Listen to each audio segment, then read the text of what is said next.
Okay, I think we are live.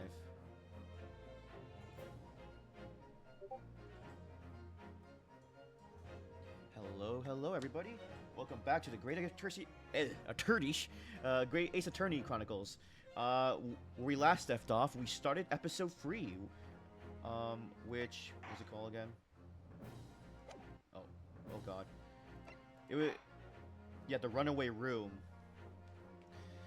And this started off crazy. So we went to talk to the head guy of I think it was a Chief Justice, I think, in England, and he was very, oh God, give us a second.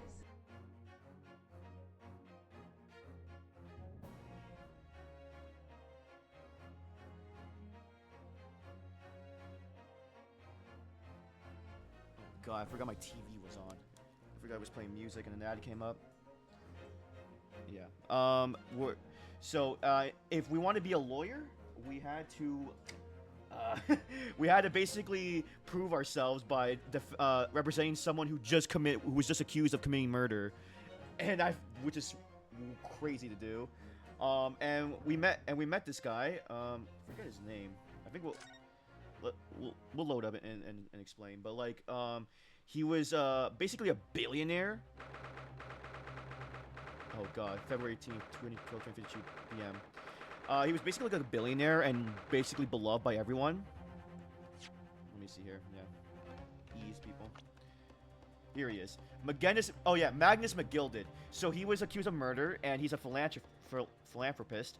And it was revealed that basically the reason he got so much money was because people owe him money. How's it called? Not a loan shark. That he loaned money to people, and so it basically did not put him in a good light. And so these were the witnesses: Beppo, Bruce Fairplay, and Lady First. They were in the carriage with him, and this is the victim, Frice Fire Mason. So yeah, we find out that he got stabbed in the same room the same room as in the omnibus as McGilded was in, and he was taking a nap, but someone was in the carriage with him and killed him. And the reason it looks even more suspicious that he did it was because coincidentally enough, Mason was about to pay his last loan to him, to McGilded, very soon. So yeah, and also the jury system in this game is so crazy. The fact that I have to convince the jury, which is not very heard of in the Ace Attorney, really. So he's like, hey, maybe we should be fair and see where this plays out. Literally had to like talk no jutsu them into like continuing the trial because they just wanted to say guilty right then and there. So we got also introduced to Barrick von Zeeks, who, Jesus Christ, is like scary. The Reaper of the Baileys, what they call him. So yeah, we just made a breakthrough where we found out that Bruce Fairplay basically kind of wanted to sabotage the case by saying that he saw Magnus did the crime himself, but and the reason why is because he still owes a good amount of money to him, but neither of these two really did see the time of the murder, and also they were wearing different suits from the looks of it. But then we find out that there was another person in the omnibus, and McGilded won't say because I think it's like a little girl, and he doesn't want to like rat her out. And then out of nowhere, a fire got started, I think, and we had to make a quick recess. So that's where we are. What on earth just happened in there? Yeah, because I think she's in there. Mr. Naruhodo, I managed to find out what happened. Mr. Sato. I was told it was an advanced form of smoke grenade, a type of exploding device that releases smoke. A smoke grenade? A smoke grenade? It sounds like the sort of thing that ninjas use. They're just making sure everything's safe now. I think the trial will start again before long. But who would have done something like that? The police managed to catch someone who was trying to flee the courtroom, apparently. Flee the courtroom? Why? Well, it's a young girl around 15, I hear. Oh, boy. A young girl? Then could it be the other passenger that Mr. McGilded was talking about? My thoughts exactly. So he wasn't lying. Oh, what's become of Mr. McGilded, actually? There are so many things I need to ask him about. But he's not here. I think he was summoned to the prosecutor's antechamber to answer questions, along with the young girl. Who is she? Who is she, I wonder? And what was she even doing here at the trial? She was taking a huge risk, and for what possible benefit to herself? Maybe she just wanted to see how it turns out. I mean, maybe she felt bad that McGilda got framed. There's another matter that's troubling me. What's that? The 20 pence? Oh, according to the coachman, Mr. Beppo,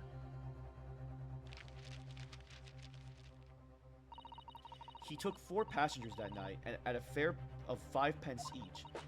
That comes to a total of 20 pence exactly. But now it seems there was in fact 5 passengers.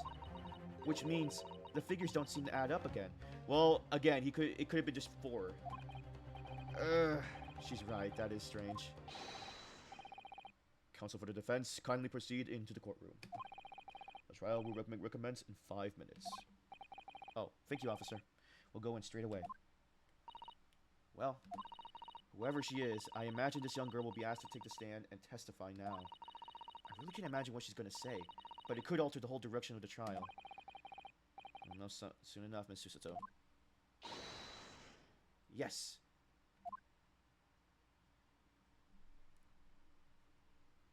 Here we go.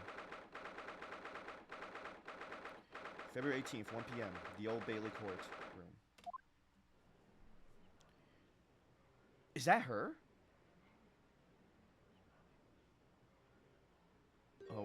Oh, it is. There's the young girl next to Mr. McGilden. Look. She must have been the one who caused the disturbance before. Well, after the rather eventful recess, the court will now resume the trial of Mr. Magnus McGilden. Now then, Lord Van Zeeks. My lord. I believe you have established the cause of the smoke which veiled proceedings earlier. It seems to have been an advanced form of smoke grenade, of the sort typically employed by the army. Good gracious, the army? What in devil's name? It was an elaborate attempt by a young girl to cloak her escape from the public gallery, but she was caught. And now occupies the stand. Your name, girl? Are you responsible for the smoke grenade which induced such pandemonium here in my courtroom? What is the meaning of this deplorable behavior? Ahem, if I may, my lord. Yes, Mr. McGilden? I think perhaps I ought to explain here. Why is it that this wee lass was here in the first place? And why she tried to bolt like that? 'Tis all tied up with the events of that night, so it is. Very well, Mr. McGilden. Give your testimony. You will explain to the court exactly how this young woman is involved in the case. Just what did happen that night? It's not like a defense lawyer needs that information or anything. Let's find out, shall we? Witness testimony. The young girl. On the night in question, I took the back seat in the omnibus and promptly nodded off. Then, begorra, a loud thud and wee scream woke me up with a fair start. There was a fella collapsed on the floor at my feet, so I sat him up on the seat across from me. Then I turned to find out where the scream had come from, and bless my soul, what did I find? There was a child in there, all curled up in the ball, hiding her wee self away.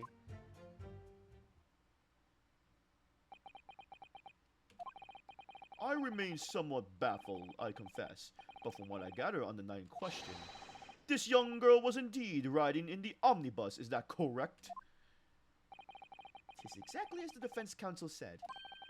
This lass was the 5th passenger, my lord.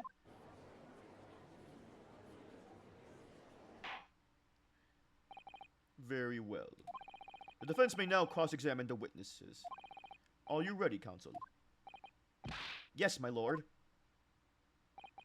Or rather, no. I have no idea where to start. I love the way he turns like, huh? Oh boy. Van Zeeks is just thinking there. Yeah.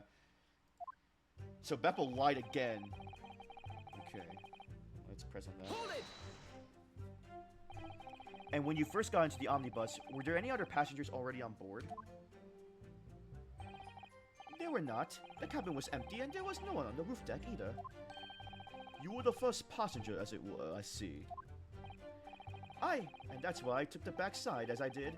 'Tis the most comfortable, so it is. Could you explain exactly what you mean by the back seat?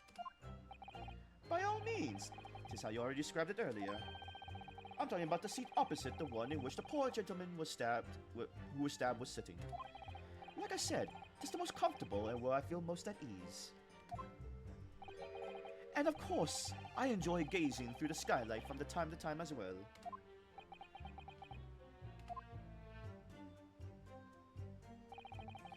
Dimbagora, a loud thud in... Oh, yeah, let's... Hold it! Well, I don't want to repeat the same sentences. A loud thud, you said. And a scream? Aye, that's right. How can I explain it? 'Twas like the sound of someone falling to the ground. That sort of noise. So you think it was the sound of Mr. Mason falling to the floor having been stabbed? Well, now, you remember I was asleep at the time, so I wouldn't like to say. And when the sound awoke me and I opened my eyes, there wasn't a soul to be seen in the carriage but the fellow on the floor. You didn't see anyone? But at the same moment, you did hear a scream. Ah, from the seats above of you, on the floor roof deck, I presume. Not above me, no, my lord. 'Twas from inside the cabin. But I wasn't altogether thinking about the scream. No, I was too stunned by the desperate sight before me eyes.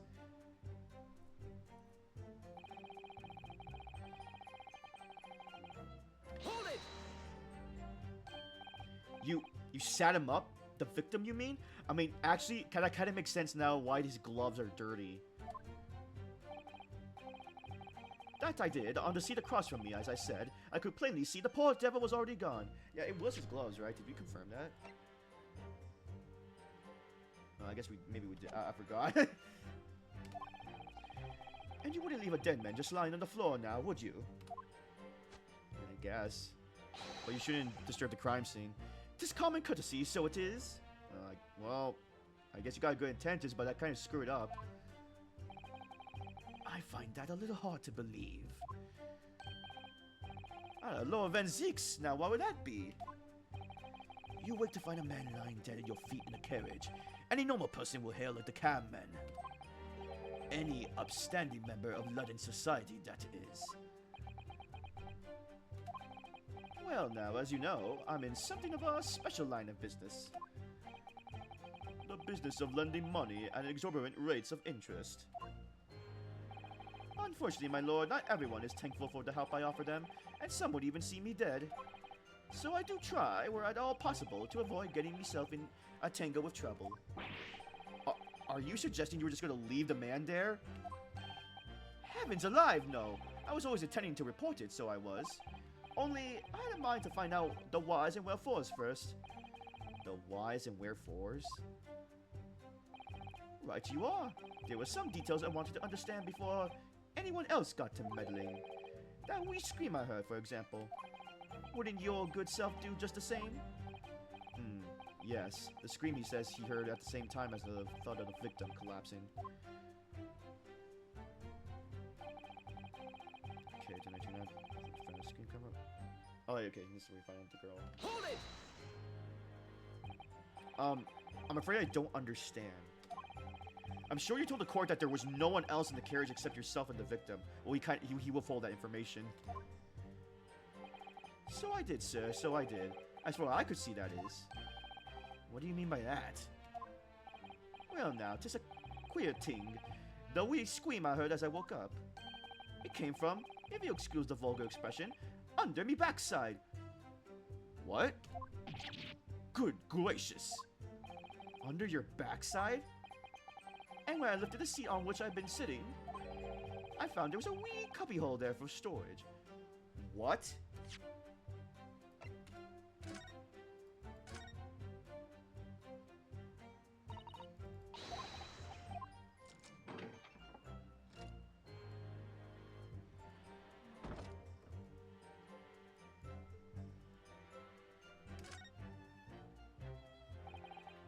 That's blood, isn't it? Is something wrong? Oh, it's just... Well, this blood stain is so obvious, that's all. And yet, Van Zieks has made no mention of it. I suppose that does seem a little strange. Why do I have such a bad feeling about this?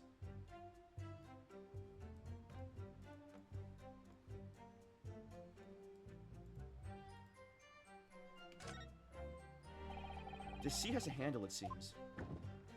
Oh my god. What? This is a storage compartment, but there's nothing in here. It's totally empty. Something doesn't seem right here, but I can't put my finger on what it is. Now we know.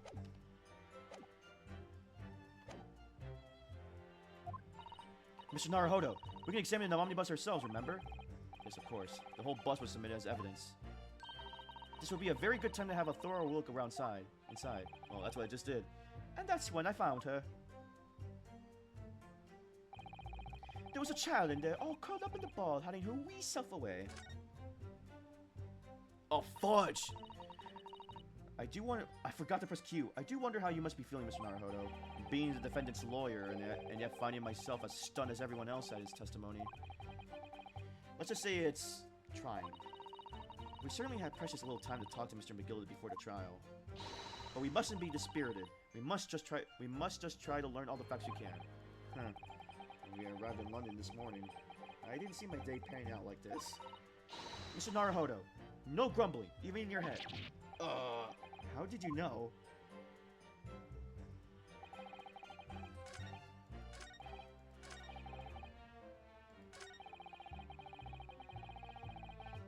Hold it! You say she was hiding herself? Wait, how did she... Wait. She just basically... So, if we're saying that if she committed a murder, stabbed him, he fell over, she lifted the seat and went inside. No, I don't think she did. I think she must have snuck in already there, and maybe she witnessed it too. Actually, I don't know. It was hard to see in the dim lamplight, but she was all curled up in a wee ball. When our eyes met, well, my heart nearly stopped beating in my chest. You're really overacting this. Still and all, I pulled her out from the under there and sat her on the seat opposite so I could have a wee chin wag with her. You had a conversation with her while the body was just there? The seat opposite? Oh wait, but that doesn't make sense. She didn't look like a person that wore a top hat. That's right, just next to the dead gentleman there. You sat this young girl next to a corpse, sir. Well, as I'm sure I mentioned, a gentleman in my position can all too often find himself in mortal danger. So, I needed to find out just who this urchin was, you see. And while I was in the middle of talking with her, I heard another scream, a fella's voice this time. Presumably that scream was Mr. First, who was sitting on the roof deck, it seems. Right you are again, I would say, sir. Looking down through the skylight, he must have seen this young girl and the gentleman with the knife in his belly. No, he didn't. In other words, the previous witnesses did not in fact see you at all, Mr. McGilden. What they believed to be yourself and the victim was in fact this girl and the late Mr. Mason. Aye, my lord. I was, as I think everyone understands now, sat at the back of the carriage outside.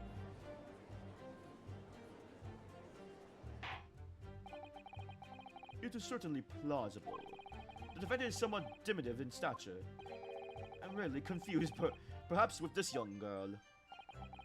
After that, of course, with a scream from the gentleman over us, the driver realized something was wrong and pulled up the horses. Thank you, I heard enough. The events as explained are clear in my mind. However, at least one conundrum remains. Who is the girl? Her name is Gina Lestrade, my lord. Lestrade, or Lestrade. Where have I heard that name before?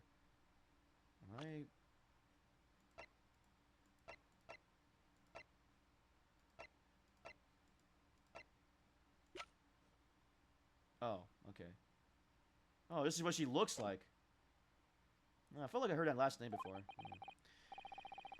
She's a chancer. Earns her crust among large crowds, relieving people of their purses. What's commonly called a pickpocket. Oh. What? This girl here, a petty thief. No, wouldn't be surprised. Order! Order! Is this true, Miss Lestrade? Miss Lestrade, you will answer the question. Oh! Oh! Ah! How dare you? What is the meaning of this? Did she just shoot a smoke gun? Ah! Ah! Oh! The girl! She's gone! Open your eyes! I'm over here. Good gracious, how? What was the point in that little sidestep? I know what you lot are thinking. Grown-ups are all the same. This dirty little dipper, you'll say, slipped up and got caught up on the job. I can't do the same as Mr. McGill did. This dirty little dipper, you'll say, slipped up and got caught on the job. She got herself backed into a corner, so she knifed the gent. Go on. That's what your ears, and it? No, not at all. This is a court of law. We're here to determine the truth, not cast.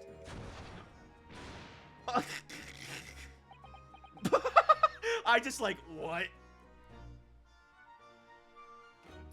Kept you waiting, huh? Hey, Dark. Look, knives are for cowards. Only thugs use weapons like that. All I need for what I do is these fingers. I'm a professional, alright? Maybe not your eyes, but I got pride in what I do. Let me guess. You don't count smoke guns among weapons for thugs. Oh, this? Yeah. This was in the bag I lifted the other day. Down where they keep the four-wheel drags. It's nice, isn't it? I like the pink the best. Oh, do not wave that thing in my direction again. Fudge. So, you admit that you were riding the omnibus on the night in question.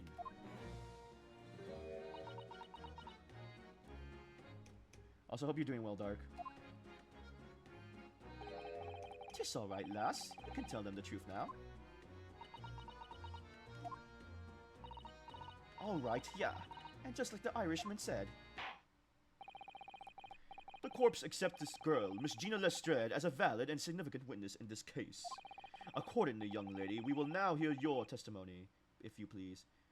Game is going great. I love this game so far, even though it does a challenge on my voice.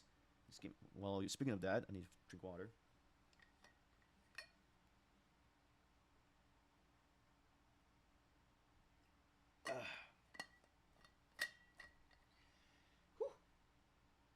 Accordingly, young lady, we will now hear your testimony, please. Okay. Yeah, let's hear your testimony, please. You will tell the court exactly what happened in the omnibus on the night in question. Alright, if I have to. Witness testimony. What the girls saw. So I snuck inside the carriage before they hooked up the horses, just like always. But it was a right old waste of time. I got nothing to show for me troubles that night. I'll tell ya, I can't see a blind thing in that hiding place. It's pitch in there. Oh, bro. I understand that feeling. Getting like sick because you ate something bad from a fast food place. From shrimp. Dang. It's pitch in there. It's hard to give one voice to her. Then after a while, I heard this loud bang, nearly jumped down on my skin, I did, and the scream just came out. It's because of that, the swell found me. He did help me get away, mind. It's kind of similar to McGill. It's kind of hard. I'm not good with Irish accents either. Yes, he let you go. I fail to understand why you would let the street urchin go, Mr. McGill did. Oh, 'tis simplicity itself, my lord. You see, she couldn't possibly have killed the other passenger. I knew that for a fact. Oh, What do you mean? That doesn't help your... That's not a good excuse. How? As I'm sure I said before, sir. Oh, that's disgusting. I was sitting right on top of the old place where she was hiding herself. I think a demonstration is called for. Oh, yeah. Yep. This is where I sat that night. And the cubbyhole of which you have spoken is underneath the seat, I presume. Oh. No, that was a judge. Wait.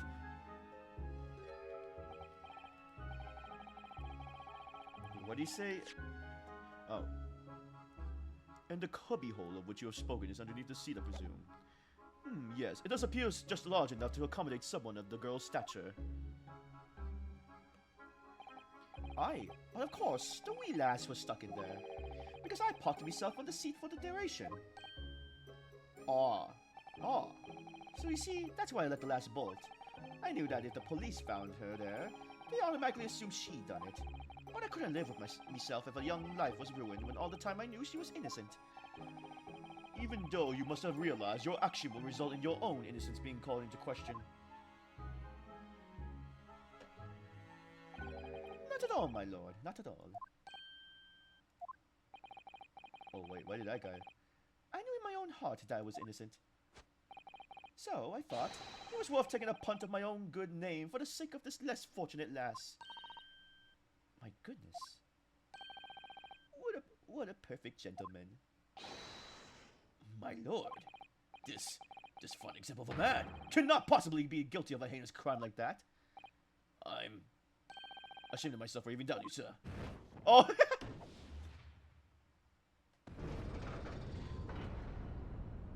Oh! Already. Gotcha. With calm, calculated reasoning, one arrives clear at the truth every time. Oh. Nah, this is way too easy. Oh, crap.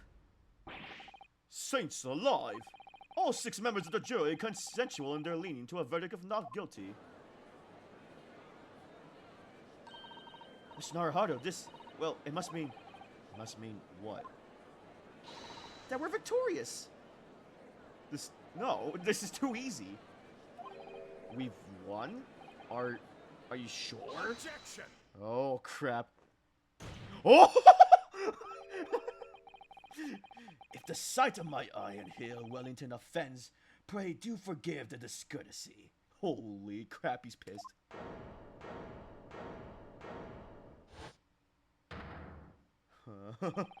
This really is a consummate example of the one monumental flaw in British judicial practices. Bro can move, Jesus. Where evidence and reasoning should be paramount, emotion rules the day. Hey, I respect that, actually. Yeah, I get that. We need to find logic and actual physical evidence to back up that claim.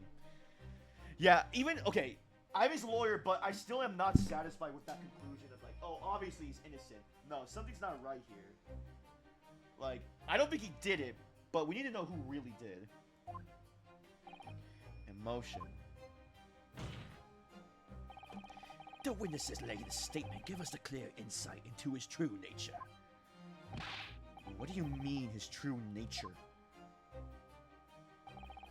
Do you really think Scotland Yard would have made such a glaring omission? After the incident, the omnibus was comprehensively searched by officers of the police. Obviously, the interior of this cubbyhole, as the witness put in, was included in their investigation. Huh. The compartment under the posterior seat was full of coachman's belongings. It's noted in black and white here in the police report. Good lord! The evidence has been tampered with. In order to corroborate Mr. McGillicud's story, someone has unlawfully removed everything from under the seat. What? Oh. Well, maybe it was her. Oh no, maybe she... Actually, I don't know who did that. Was it McGillicud? Order! Order! Order! How could such a devious contrivance possibly have been effected, counsel? Naturally, we must acknowledge the deficiencies of the constabulary in allowing this to have happened. However, I assure you, when the omnibus was wheeling to the courtroom this morning, the compartment under the seat was not empty. Well, my Nipponese friend. Me? When the carriage was submitted as evidence, doubtless you examined it in fine detail, as would any self-respecting practitioner of the law. Pray, what did you find the condition of the underseat compartment to be? Oh, to be sure, the young gentleman will be able to clear this up in a jiffy. Sorry? Go ahead. You to the court now, fella. How this all an elaborate excuse by the desperate Lord Vensix? Well, counsel, do you have something to say on this matter? Wait. How am I supposed to answer? What can I say about the state of that little compartment under the seat of the omnibus?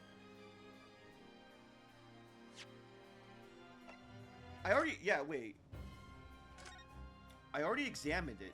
It was empty.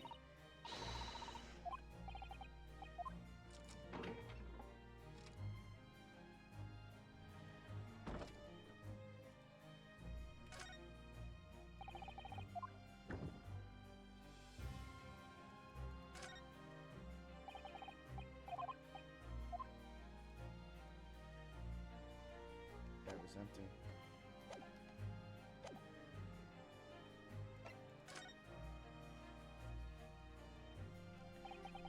Yes, I'm fairly sure it was empty. If I'm honest, my memory about all this is a little hazy. As I suspected, it seems, my lord, that this Eastern initiate has the scruples of a by-street wine merchant. Mr. Naruhodo. Perfect. This is why the fella's representing me, after all. He knows just what to say, does he not? Well now, it would seem the argument is moot, and the truth of the matter is therefore use all to see after all. That the cubbyhole under the seat is as empty as the devil's heart, so it is. That we can be sure of at least. Why? Why do I feel like something's not right here? I should like the jury to weigh on this matter, I think. Yeah, number 5. That compartment is designed to house equipment used to maintain the smooth running of the carriage. The guild's rules state that the omnibuses should be properly and fully equipped at all times, so it certainly wouldn't have been empty on the night of question. Beppo isn't that irresponsible. Well, that mundane lady Fleecer and the pickposts are lying. Oh, here we go, yeah.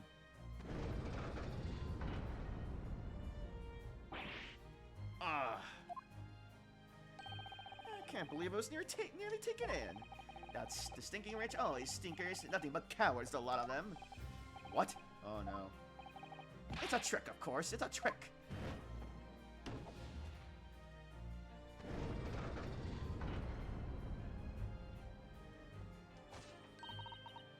Quite so. I must concur here.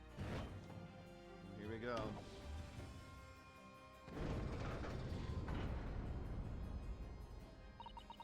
With calm, calculated reasoning, one arrives clear at the truth every time. Yes, but every time a different truth, it seems.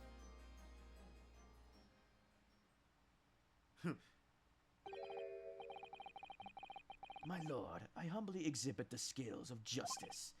Clearly, a verdict of not guilty at this time would be wholly inappropriate. Thank you, counsel. But before we proceed any further, there is the matter of the outstanding cross-examination. Counsel, for the defense, begin your questioning of the witness, please. Yes, my lord. What just happened? The whole balance of the trial just shifted, almost beyond recognition. Just like that, man.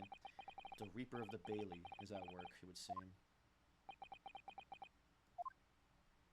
This guy's crazy. This guy's scary, too. Here we go. Okay. What the girls saw. Hold it!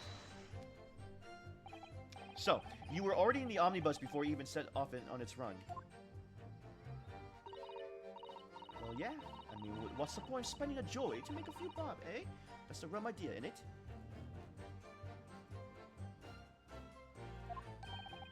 suppose she means there's no point spending money to make money. It actually makes sense. Counsel, may I remind you that this girl is a petty thief. Kindly refrain from entertaining her tenants. Well, that does clear up the little mystery of the fares and all. 4 paying passengers at 5 pence apiece, making it 20, to which the cabsman testified. And 1 little scapegrace riding for free. The red conch of a driver always goes for some grub before its last run, see? So that's when I slip into the carriage and get myself hidden under the seat. Nice and easy, right? But your hiding place is a storage compartment, full of equipment for the coach. No?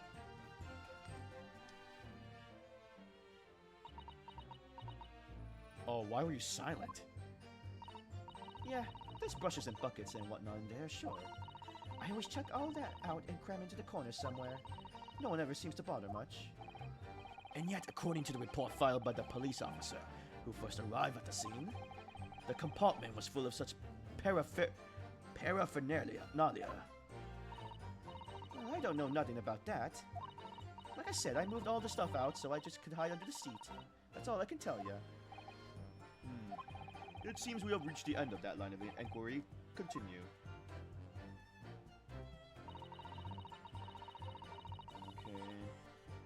Hold it!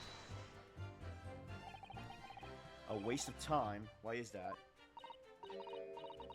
Well, most nights on my own in the God permit, at least some of the time. I beg your pardon. Did you say God permit? Oh yeah, well, that's what my kind call it. You say the omnibus, I suppose? The point is, any normal run, the carriage ain't got no one in it for a while. And that's when you come out of your hiding place and get away. That's it. Only that night. This cove was sat on me from the start. And didn't budge the whole way, did he? Not one itch. I was totally stuck. Do you mean to tell us that you were present in the carriage for the duration? You were under the seat of the entire time while events unfolded in the enclosed cabin? Yeah. Right, mister? To be sure, I was as shocked as anyone. You don't expect to lift the cushion you've been sat on and find a child now, do you? So this Miss Lestrade couldn't possibly be the culprit then.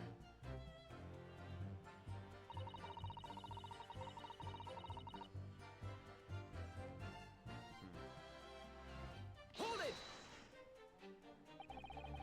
So you couldn't see out into the cabinet at all? Not a jot. Not a jot. Most days I push the cushion up and with me and look out the crack.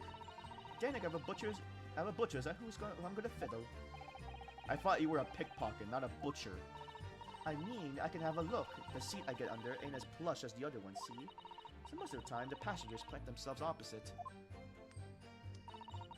But for some reason that night, this here Irishman spent the whole journey right over me in. For that reason, you weren't able to push the cushion up to peek out, I see. Truth is, I ain't too happy in the small dark places. Feels too much like being thrown into the clink. But it's the only place in the carriages, so it's option's choice.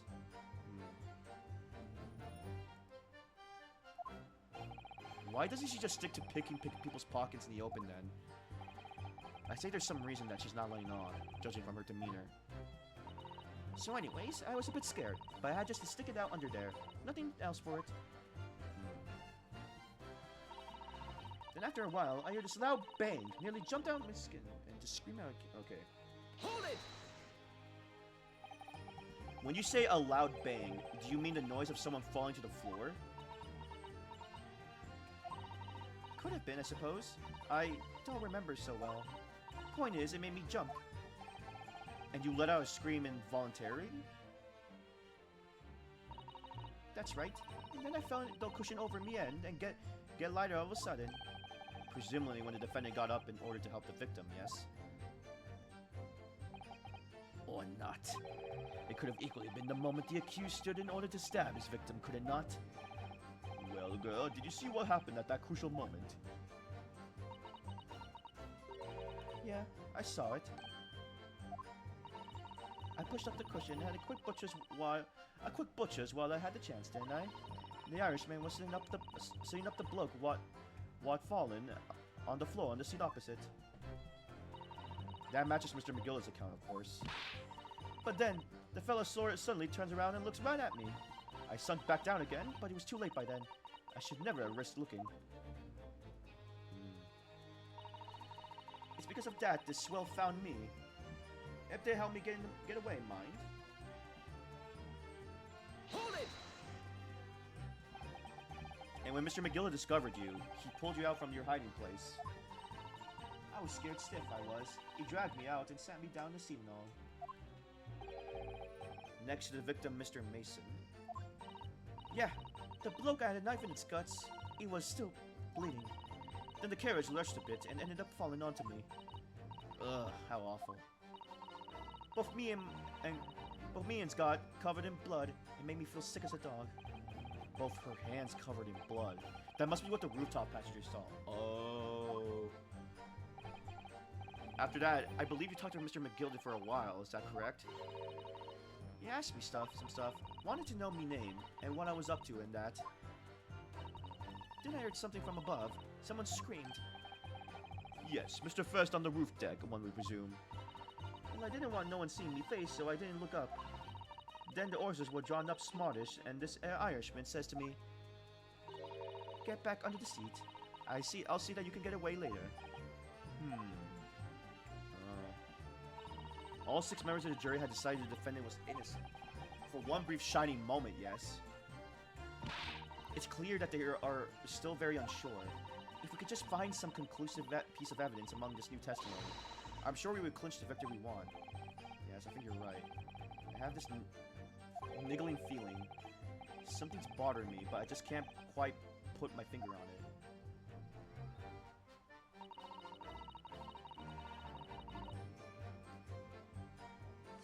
What would counter any of them?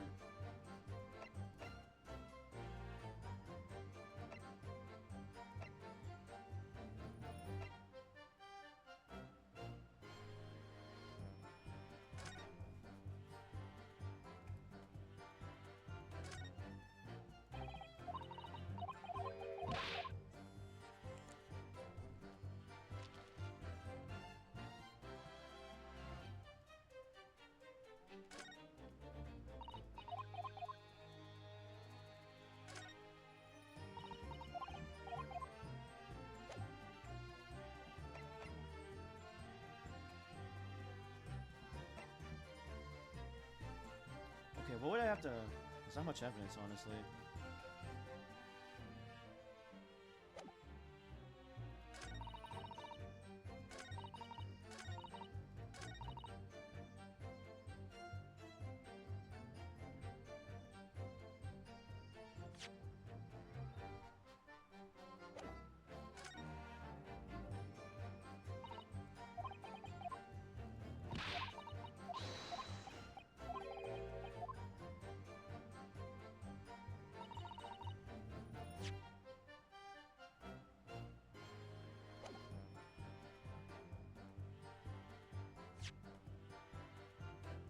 Let me see. So I snuck into the kite's before I looked up.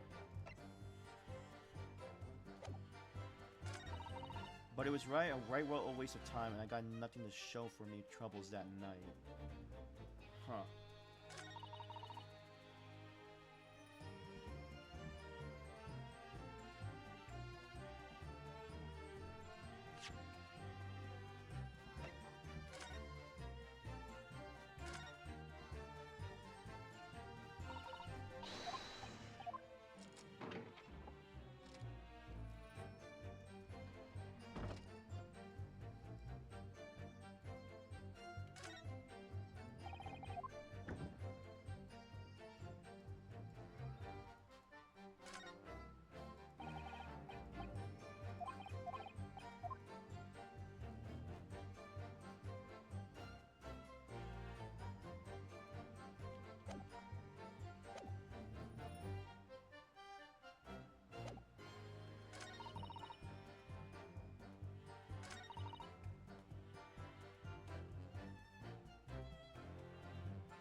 I don't know what this is.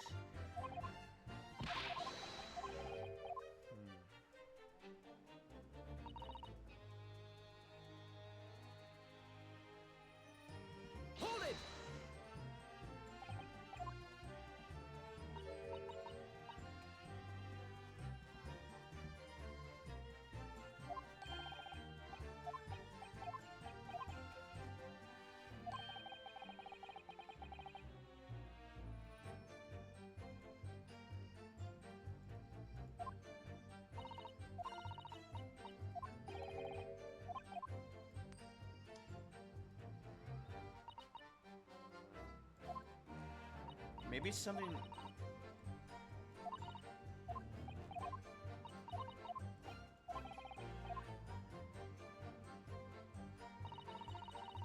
Hold it!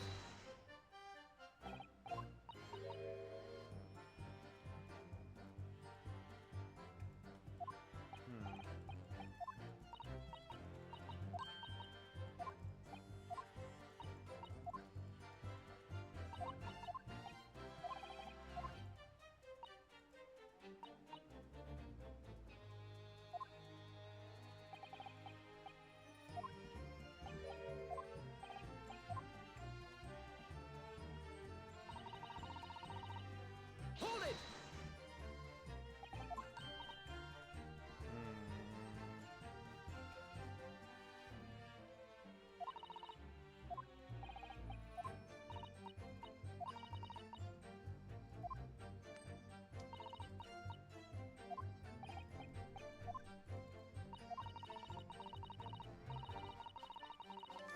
Well, now.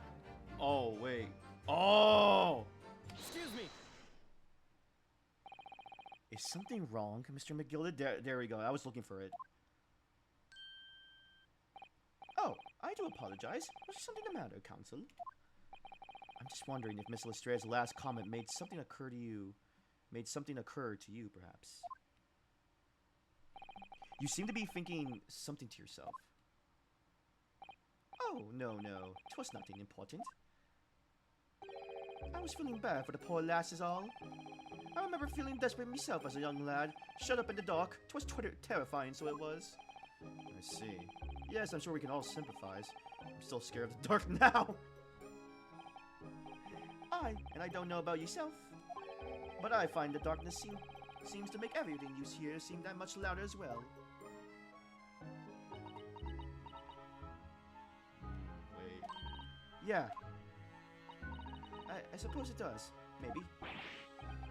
Miss Lestrade, did you hear something that night? Anything? An unusual noise, perhaps?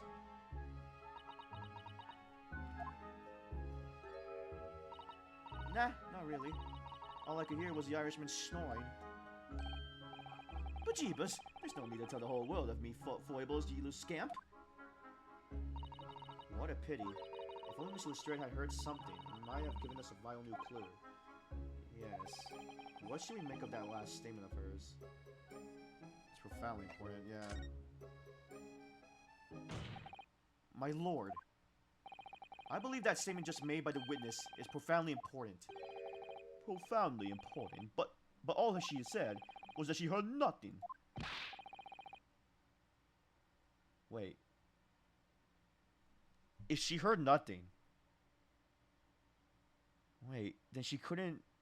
Then why was there blood on the floor? Is she's either lying or wait? I'm almost sure of it.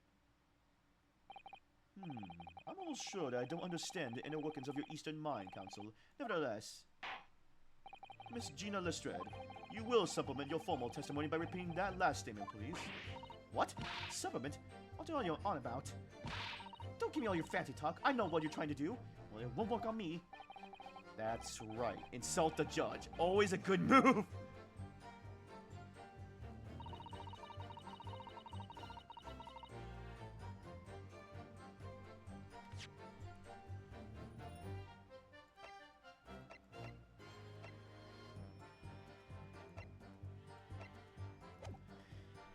Okay, let me Oh wait, so you were strained to hear what was happening the entire time, since the moment you hid yourself? Not exactly, no. Sorry? Well, there was no one in the cabin to start with. I could just push the cushion up and have a butcher's to see what was what. But then, when I saw this swell getting on, I got me down, so I didn't notice me. Mr. McGillet sounded to see under what you were hiding, correct? Yeah! Would you and Adam and even it? What a mug!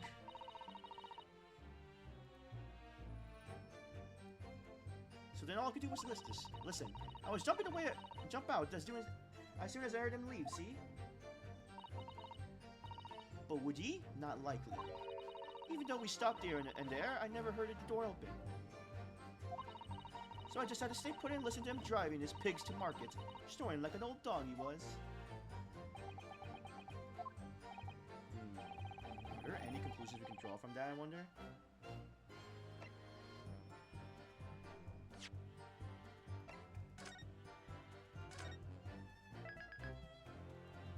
Let's save here.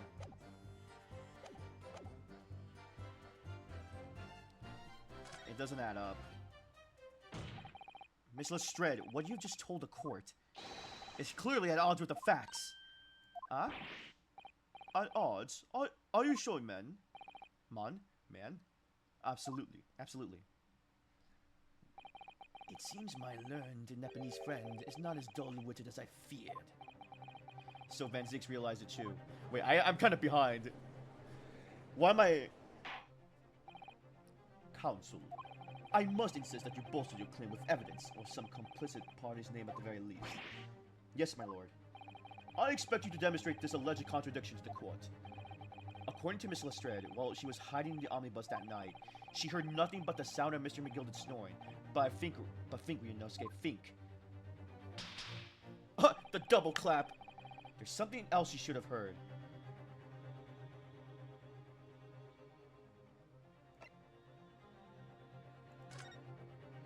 Show a person. Very well, my lord. Allow me to elaborate. On a particular sound that Miss Lestrade could have not failed to hear on the night in question. That sound very clearly explained by the presence of the following person. Take that! It would be him, right? Thrice fired Mason. Yes, my lord. The sound that Miss Lestrade could not have failed. Yeah, so she basically... Either she lied of not hearing him fall, or something else happened. Oh, is that of the victim, Mr. Mason, boarding the omnibus? Oh, boarding the omnibus. Yeah, okay. Order! Order! Explain your reasoning, counsel. Miss Lestrade, allow me to confirm something. You claimed earlier that you were the first person on board the omnibus. Is that correct? Yeah, of course I was. I got on while the driver was in the pub, didn't I? And the next person to board the omnibus was Mr. McGilded. That he was, and not a soul was in the cabin when I climbed aboard. At least, not in plain sight. So you were, to all intents and purposes, alone in the enclosed cabin on the omnibus at the time. Oh. Did I not just say as much? I wasn't traveling with anyone else, if that's what you mean. Yeah, I saw him get on, remember? Dove for the crack under the seat cushion. He was on his own for sure. And from what we've heard, the carriage made a number of stops after that on its own onward journey. During which time, did you not hear the door opening or closing at all? Nah, I never heard it. That's exactly what I was listening for, wasn't it? Waiting for the swell to leave. In which case, when and how did the victim end up in the carriage? Oh. We know that the victim collapsed inside the enclosed cabin under the omnibus. Therefore, Miss Lestrade's statement about what she did or did not hear is at odds with the facts.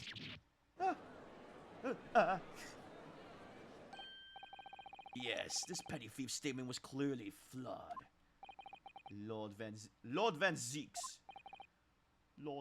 yeah. Yes, he knew. He knew all too well that there was an inconsistency in Miss Lestrade's statement. It would seem the words of thanks are in order for my learned friend. What are you talking about? You have demonstrated matters impeccably. Oh, gosh, my phone.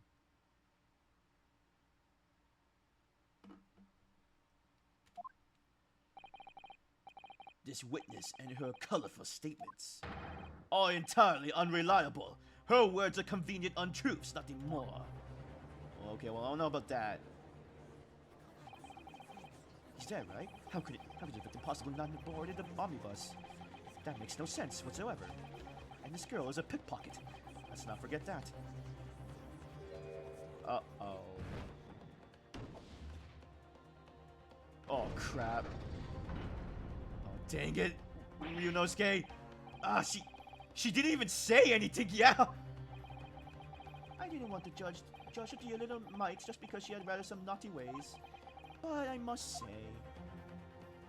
All I must say, I can't abide liars. And neither can I. Mr. Foreman, I didn't want to judge the girl just because she had some less than salubrious ways. But I must say, I cannot abide liars.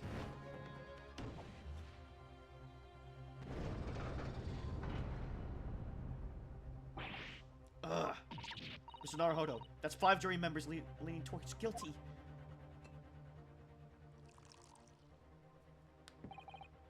Well, your consideration for others is refreshing, my Nipponi's friend. To the considerable troubles you have spared me.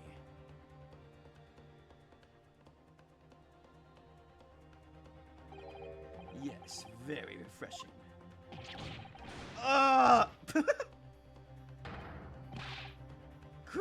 What are you playing at? Have you forgiven who you're working for, you useless Eastern Amadon? This is carnage, it's perfect. Juror number 2 is the only one left. Mr. Naruhodo, the way this is going, I know, if we can't find some new way to convince everyone of Mr. McGillicud's innocence, the judge will rule and we'll have lost. I very much wanted to believe the words of one of London's most respected gentlemen, but those of us in service know we must accept hard truths. Oh, no!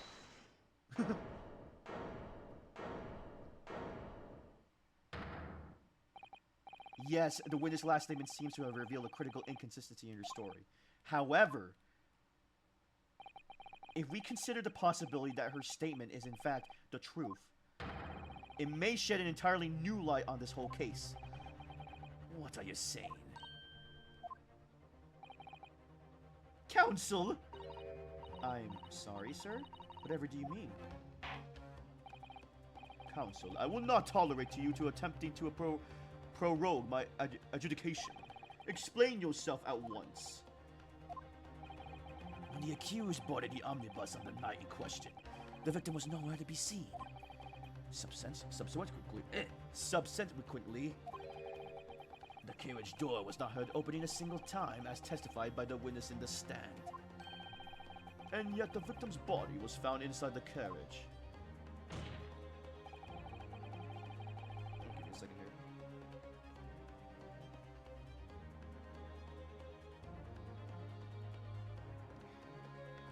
If this petty thieves are what to be believed, how do you explain the victim's miraculous appearance inside the cabin of an omnibus?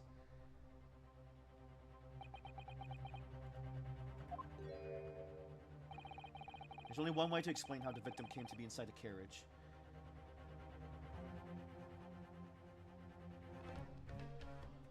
Oh my god, wait. He was in there. That doesn't make sense. There's another entrance?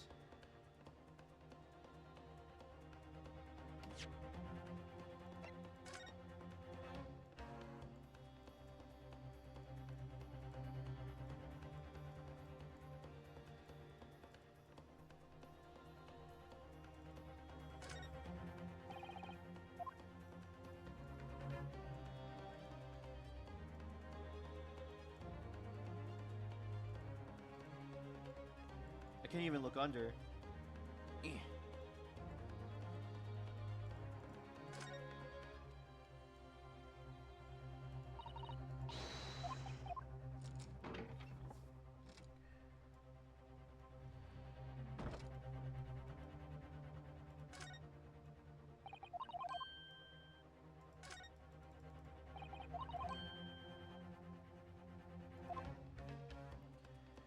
Wait, let me see what he said. It can't be open from inside the cabin at least.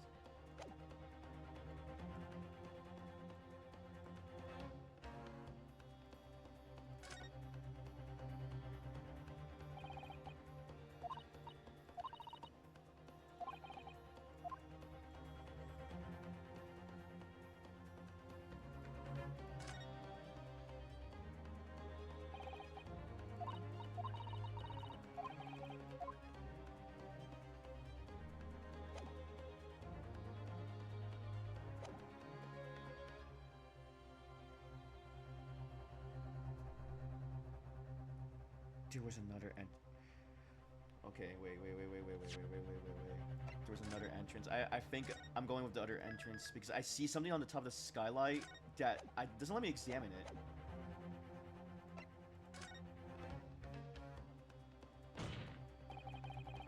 Oh, if the door wasn't open even once, the only explanation is that the victim entered the enclosed cabin some other way. I wonder what new fantasy you would come up with in your blind panic. But behold, the omnibus is here for all to see. Only one side of the enclosed cabin is furnished with a door. The other only has windows. Fixed windows, which cannot possibly be opened and shut. There is no other entrance to the cabin than the door. But there could be. There's one possibility you haven't considered. Oh, really? Yes, one other way inside that isn't the door. Another opening that the use of which allowed the victim to appear inside the enclosed cabin. Oh, God. Alright, counsel. The defense will identify the location for the court. Here is the omnibus in which the incident occurred. Where on earth is this entrance by which you propose the victim enter the cabin?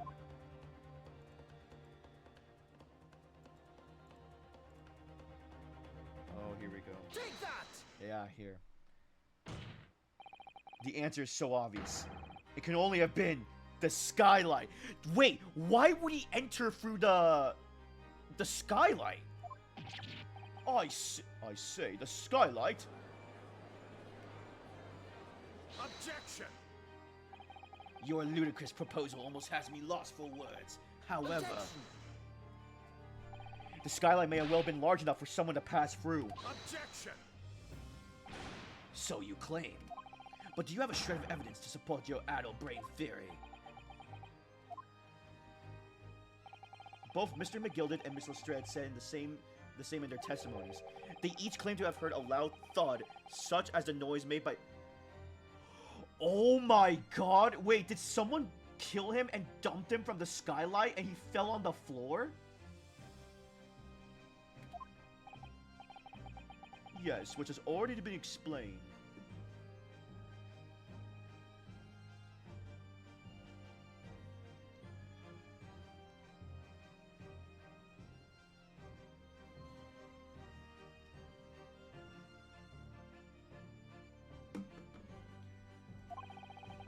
As the sound of the victim falling through his seat having been assaulted with a dagger.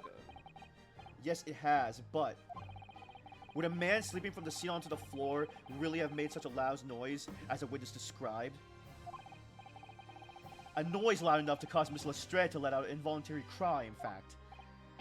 Good gracious!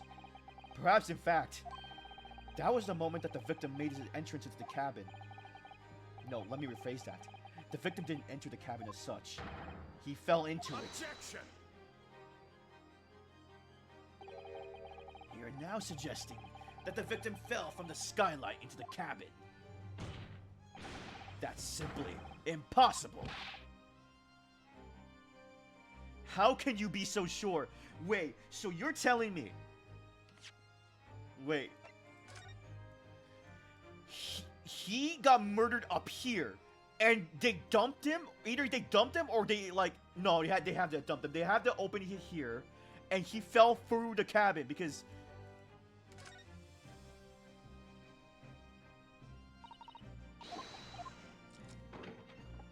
Yeah, because there's blood on the floor. He fell up there to down here. Oh wow. I didn't... Okay. Because if the victim had fallen inside through the skylight, as you say, the passengers on the roof deck would have seen it happen. Maybe it was before they entered. And yet, not one person made a mention of such events in their testimony. Well, yes, that's true, but... Hold it.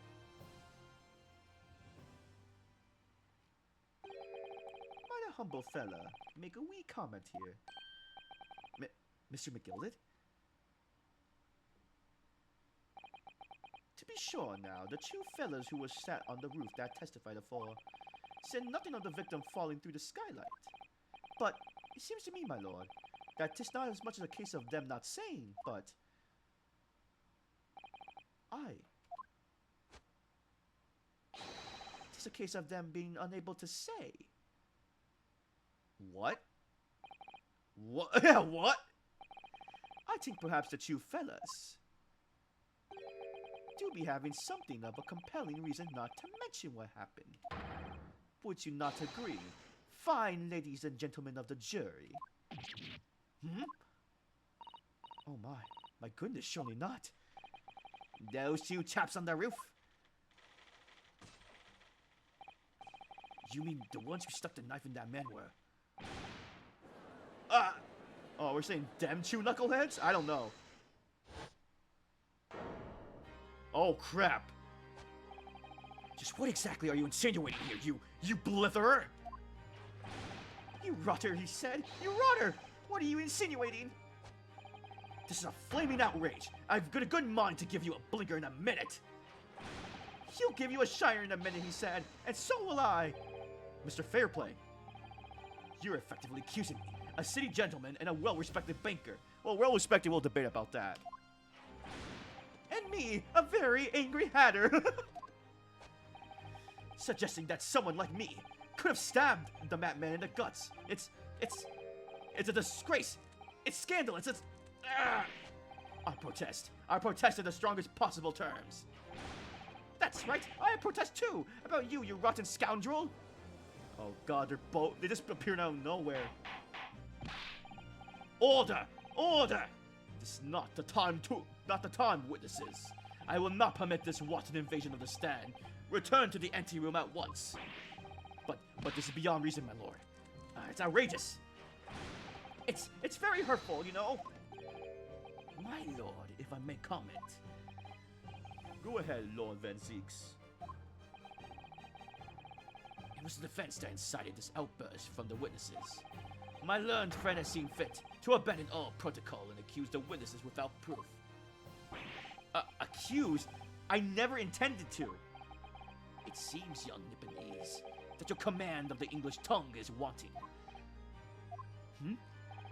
You proposed to this court that the victim fell through the skylight from the roof deck of the omnibus.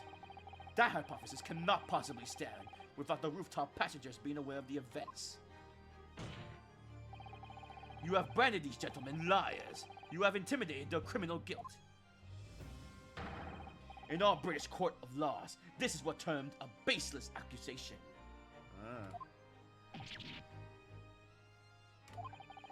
I know I was rash to push the idea forward without any actual evidence, but you can't just dismiss it without a second thought. What are we wasting time for? Get them to testify! I thought there was something fishy about that hat from the moment I laid eyes on that fellow. We have to see this matter through now, one way or another. If there's filth and rubbish in our midst, we must dispose of it at once. Oh! What's happening? It's like it's an angry mob. What the fudge? What's happening, Mr. Naruhodo? The spectators in the public gallery they're in a complete frenzy. Holy. Mr. Fairplay and Mr. First. My lord. You will take the stand again and make another formal testimony in reference to the indictment be brought by the defense. Yes, my lord. Oh my God. I didn't come here for this. Holy crap. Wait, something's not right here. Something's going on. He's being very weird about this now. Like he wants this to happen. But either there's no way he committed the murder, right? I need to see this through. There's no time to think this through. Yeah, honestly, all I can do is keep pushing forward. Holy, I need a drink of water. Jesus Christ.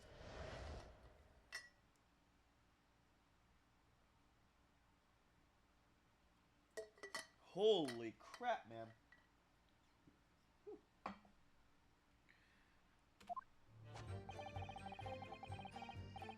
We were the only two people up on the roof deck, dead or alive. I could swear to that.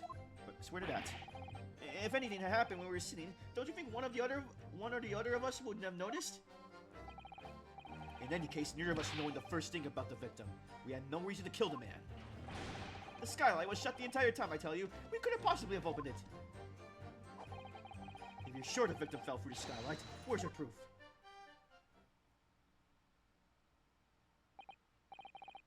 I must say that on listening to this testimony, it is somewhat hard to imagine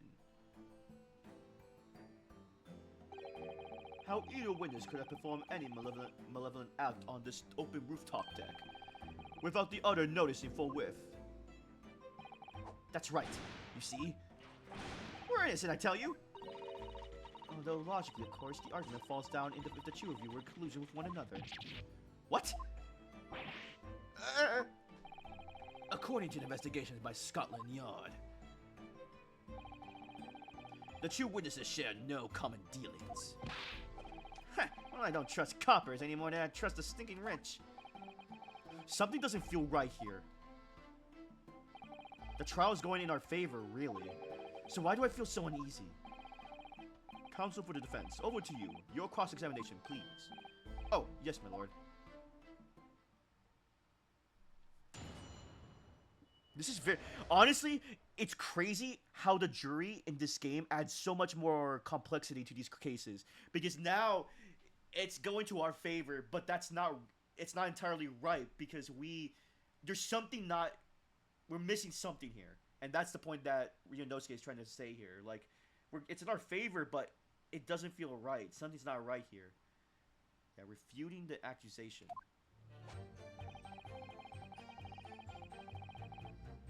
Hold it! So at no time did the victim, Mr. Mason, climb up to join you on the roof deck. Absolutely not, Dickon. Okay, everyone. Okay. Let me give up.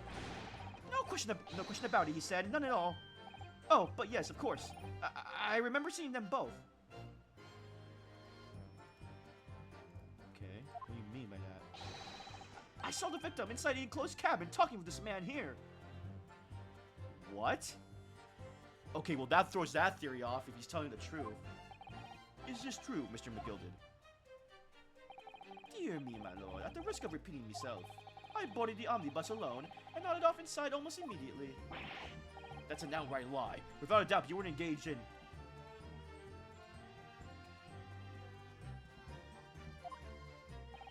Let me stop you there, fellow, and ask, do you have any evidence at all?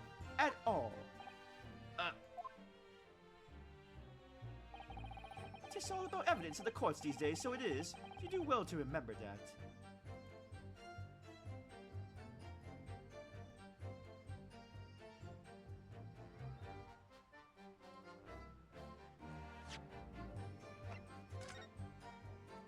Why does he look concerned?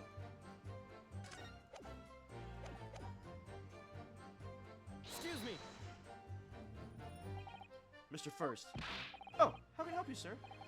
That last statement, did it trouble you in some way? Oh, not particularly, sir. No. If anything, he's troubling me with that hat of his. Has he greased his head? Oh, dear sir. I hope my hat's not troubling you, sir. I'm still just an apprentice, you see. Mr. Naruhodo, even the witnesses can see what's going on through your mind. You really must be more careful. I wish it were that simple. Okay, so...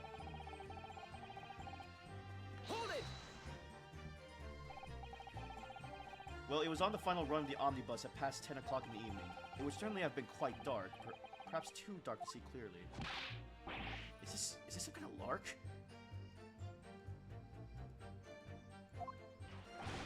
Is this some kind of joke, he said? Is that what this is?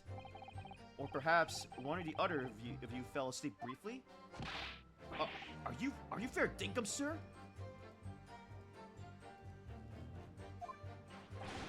Are you serious, sir? That's what he said. It's impossible, I tell you.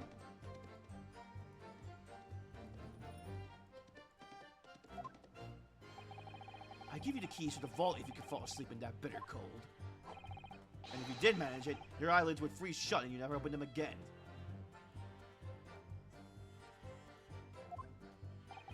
That's extreme. It was extreme, I tell you, and we had to put up with this with it because this man had locked the door. Any true gent would have unlocked it and let me in when I knocked. I'm truly sorry about that, young fella. But you see, I was away with the fairies, and I didn't hear you at all. That's a lie. I saw you through the glass. You were talking to someone.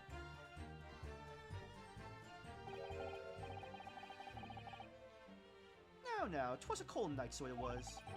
People do be seeing things that aren't really in the cold. It's hardly surprising. Seeing things? Seeing things? I believe we are reaching an impasse here on this particular point. You! Don't take it personally now, lad. If I'm a suspect in this case, then it's only fair that you and the other fiend are too. Open and free competition is what a capitalist society is all about. This isn't a competition I should like to be involved in, really. A pizza? Oh, bro. Wait. From where exactly?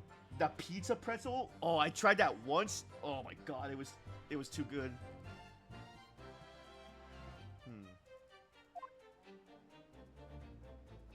That does sound yummy.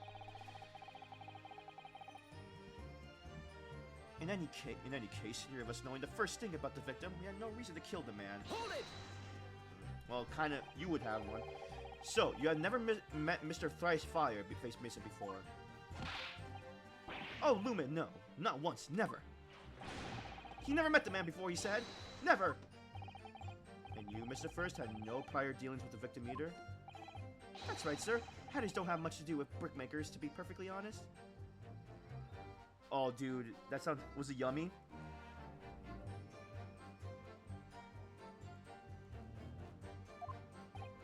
No, I imagine not. You see? How many different ways can I put this? Neither of us have the remote connection. Well, no. To the gentleman inside the cabin. Well, that's a lie. Excuse me. Nice. Mr. McGilden? Yes, Counsel, what can I be doing for you? Did the witness's last statement give you a pause for thought somehow? Not the remotest connection. Is that right now? I wonder. What are you insinuating now? Well, did we all forget that you owe him money? Ah, Mr. Fairplay, that's been too long, so it has. Eh? If I'm not very much mistaken, I believe this fast approaching, is it not? Your repayment date. I beg your pardon? You borrowed 20 guineas from me, sir. At an inconceivable rate of interest, you tricked me. It's extortion. Well now, is that a touch of begrudgery, is it? The sort of begrudgery that might motivate a fella to pass his crimes off another?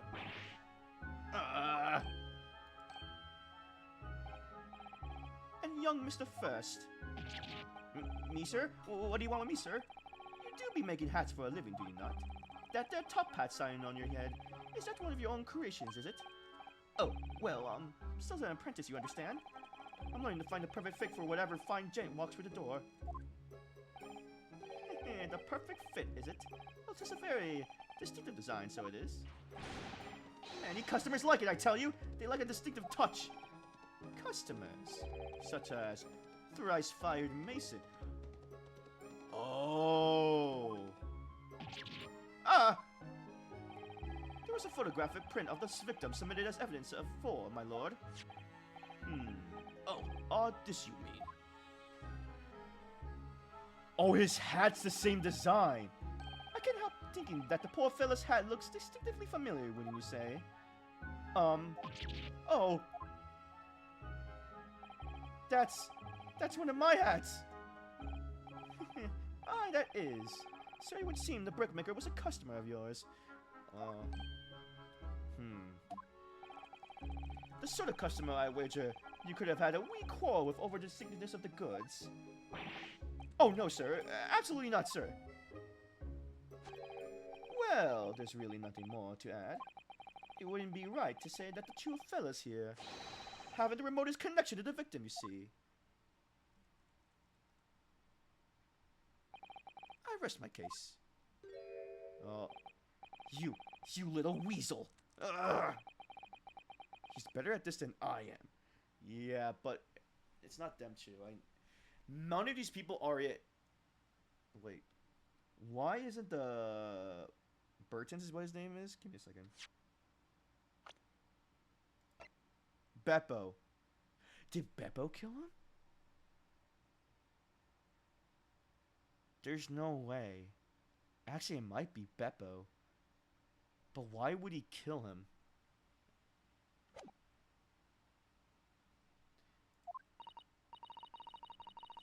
Gosh, Mr. McGilda has certainly been fruitful in his research, hasn't he?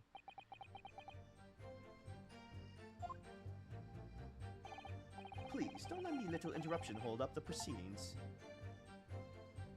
Hat hunter. Oh, for the victim's hat. Oh, interesting. Got an achievement for that.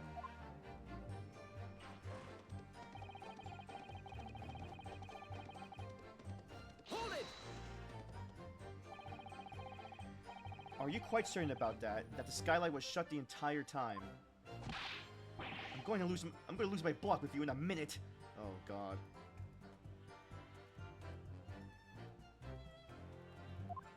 Oh, give me a second here.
Alright, back. Sorry, had to take a phone call.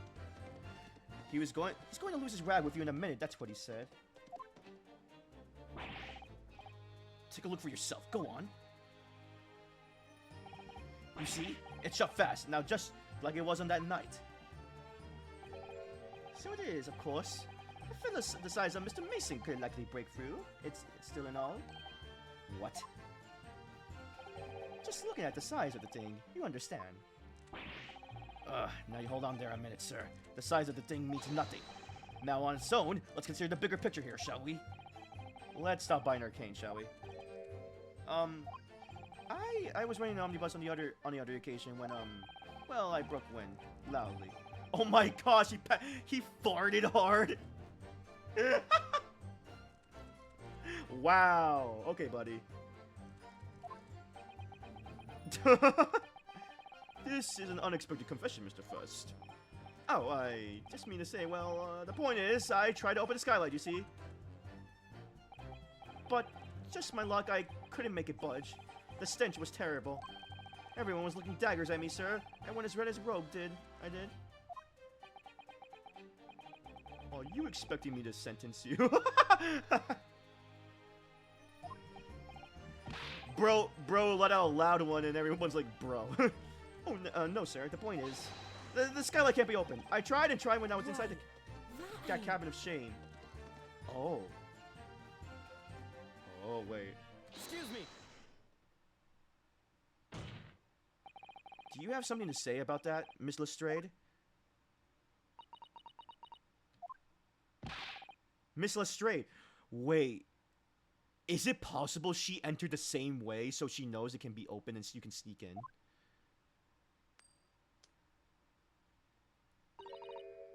It opens.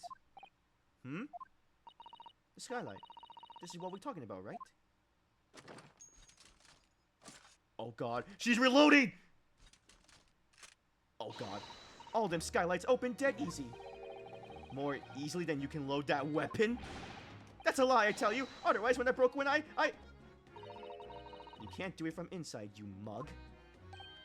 Oh. Look, a few weeks ago, I was up on the roof deck on one of them drags. Oh, them drags. And I had a great haul, I mean. I had purses coming out of me ears. Miss Lestrade, this is not a forum to being eulogizing on the subject of your criminal activities. Well, anyway, I had a bit of a scare. When I looked at the last bloke's purse, he got wise to me. All four of them surrounded me, so I couldn't up off the bus and leg it. So what I did was, I used a skylight. I opened the catch and jumped right through. What? Yeah, the catch for them skylights is on the top side. That's why you can't open them from the cabin. The skylight opens from the roof deck? Yeah, that's what I've been saying. Bailiff, climb up onto the roof on the omnibus at once and verify this witness's claims.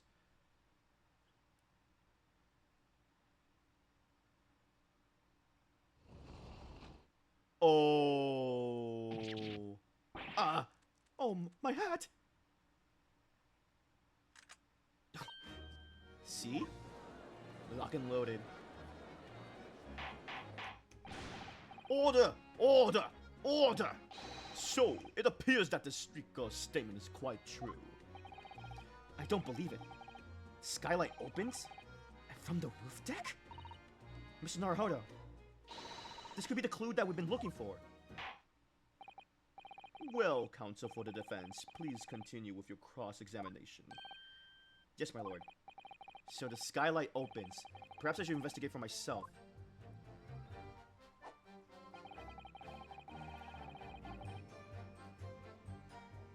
Hold it! Proof. That's right, I demand to hear it. We came here to say what we saw, I tell you, not for this. But you can't call us both shysters, Brennus as criminals. They should have made a great Ace Attorney hero shooter. Yeah, with smoke grenades, like kaput, kaput, like you're running from the cops. You call us liars, and that's what he means, and accuse us of doing it. As it stands at the moment. There's no hard evidence that incriminates yourselves, now is there? I believe we're in much the same position as one another here. If I don't crack this case soon, he'll crack his teeth. I wonder if these two men really were involved in some way. Oh yeah, let me...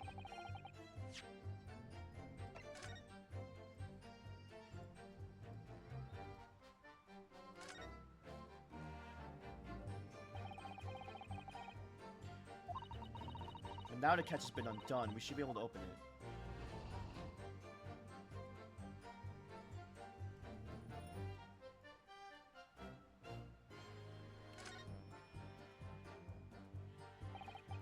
You can certainly see the inside.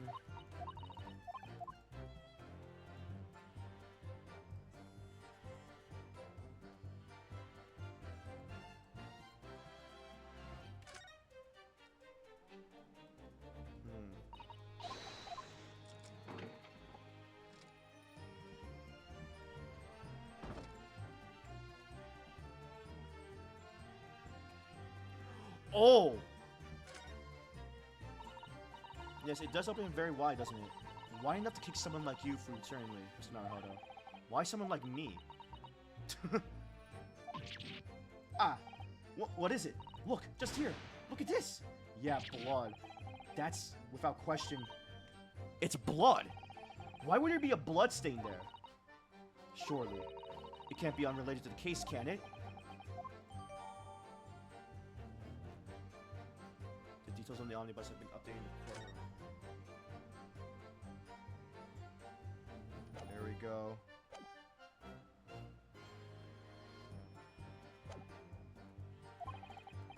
Although by the same token, I don't really know anything about Mr. McGilded either. So hard to know what to believe here. I think we should try to remember that it's evidence alone that can truly determine the outcome of a trial. Evidence. No one can argue against the decisive evidence, including the members of the jury. So you're saying that what we need now is to find a conclusive piece of evidence. Yes, Mr. Naruto, precisely.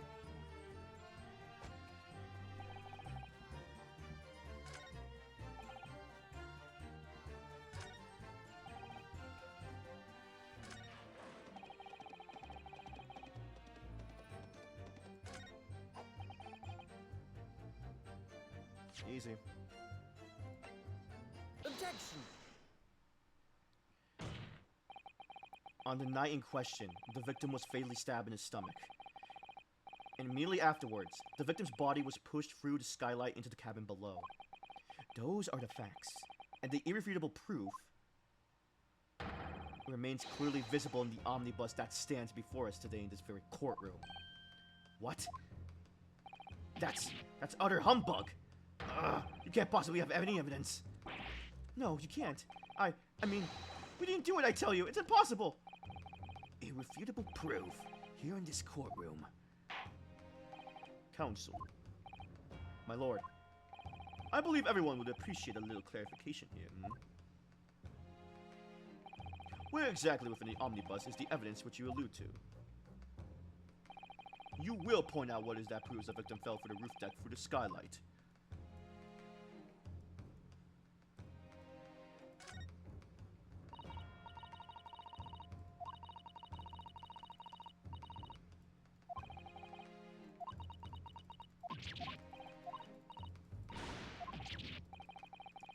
Come on, I already...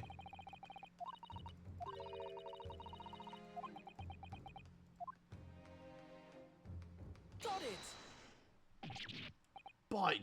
By Jupiter! Is that blood? This bloodstain proves two things. Firstly, when the incident occurred, the skylight of the omnibus was open. What? And secondly, the victim was already bleeding when he fell through the opening. Oh my. Oh my. And so it follows that Mr. McGilded, who was inside an enclosed cabin himself at the time, cannot possibly be guilty of this crime. No! Order! Order! Order! Hold it! Oh god. But the blood could have been sprayed up there when the fellow was stabbed inside the cabin. In what way? It only found its way to the one particular spot on the skylight. Sure, and that would be a very convenient. And let's keep in mind that the skylight can catch only be unfastened from the roof deck. I myself wouldn't have been able to open it now, would I? But, there's no way to know for certain it's there. If the jet really fell through the skylight, I mean. Why don't you have a good look at the floor of the cabin between the two seats, Mr. Fest? It's all too plain, if you see. There's the aftermath that shows the poor fellow dropped from a fair height right here, so it is. What? No! But it can't be! It's all lies! Hold it!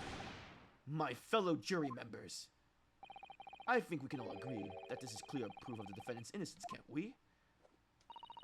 I believe we can. Yes, sir. It's clear to me now where the filthy rubbish can be found in this courtroom. So, they thought they could pull the wool over my eyes, did they? I won't tolerate any of this guild's carriages being sullied with blood. I won't tolerate it.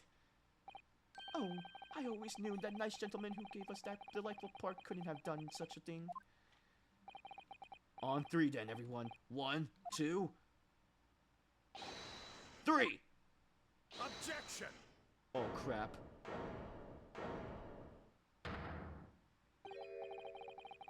A chilling performance, Mr. McGilded. Oh, God. Oh, and what would you be referring to there now, Lord Van Zeeks? A bloodstain on the frames of the skylight. Such evidence is null and void. What? Why? For one extremely simple reason. That smear of blood never existed. What? Excuse me? Objection! What are you talking about? It's there for all to see, and it's clearly blood. Objection! I personally attended Scotland Yard's investigation of the omnibus. The officers involved went over the carriage with a fine-tooth comb. So I can say with absolute surety. No such smear of blood existed in the carriage. At least, not until this trial began. What? Wait, so are we saying someone planted that? Wait. Oh my god, my head! What is going on? Okay, I'm trying to think here. Honestly, oh god, I think this might screw us. I legitimately think maybe McGilded planted it there to help his case. Oh, if he did that, he screwed then, because that would be so bad. But maybe someone else, maybe Beppo? But, oh, are you suggesting, Lord Van Zeeks, that this stain of the blood was fabricated, my lord? Yes. And while this court has been in session. What?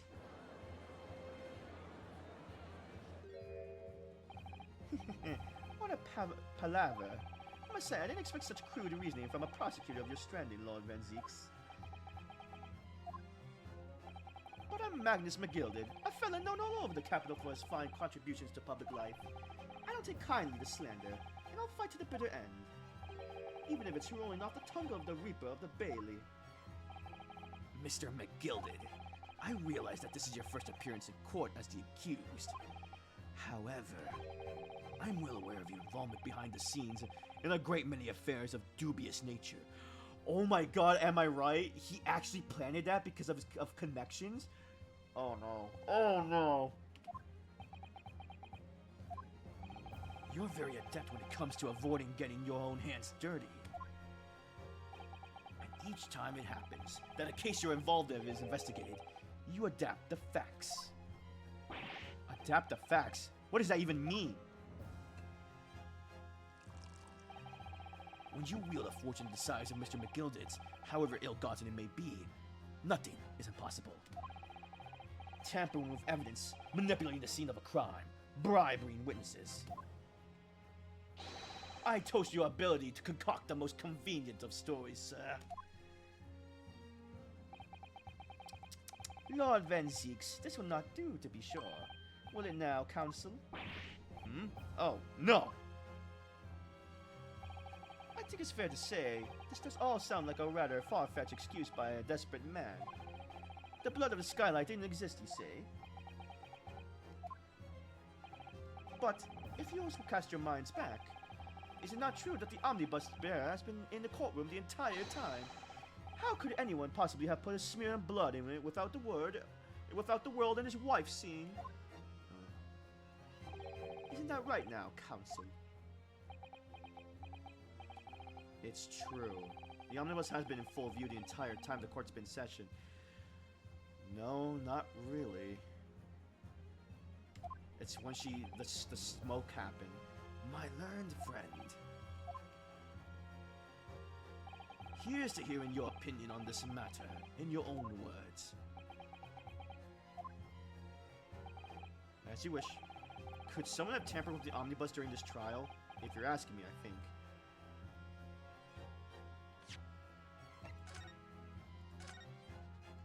Yeah, it could have been possible.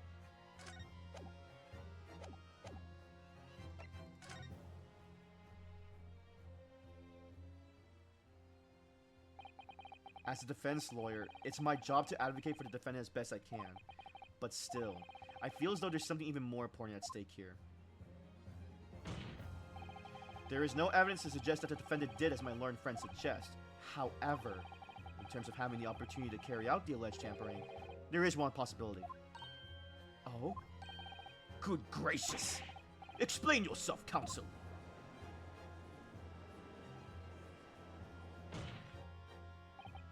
Yes, there is.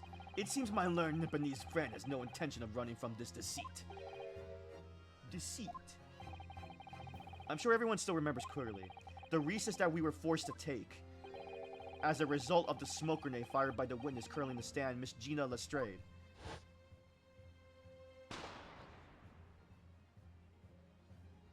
Yeah, that's when it happened, didn't it? What is going on? Yeah, don't let the security omnibus. Emergency recess.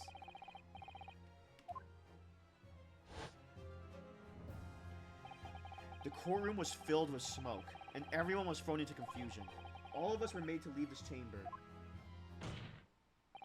In that brief interval, under the veil of smoke and in all chaos, it could have been possible to steal inside the omnibus.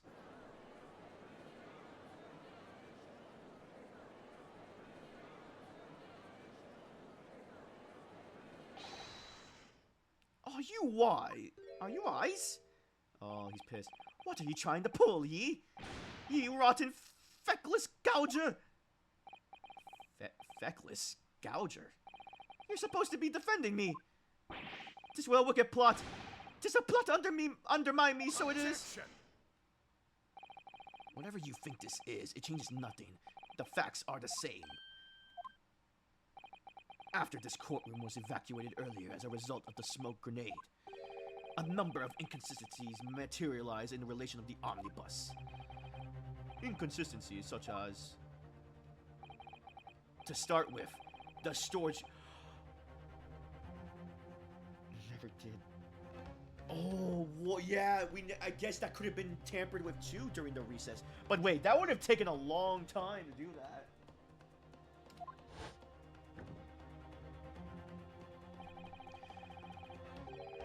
When the police investigated the omnibus, this compartment was full of driver items.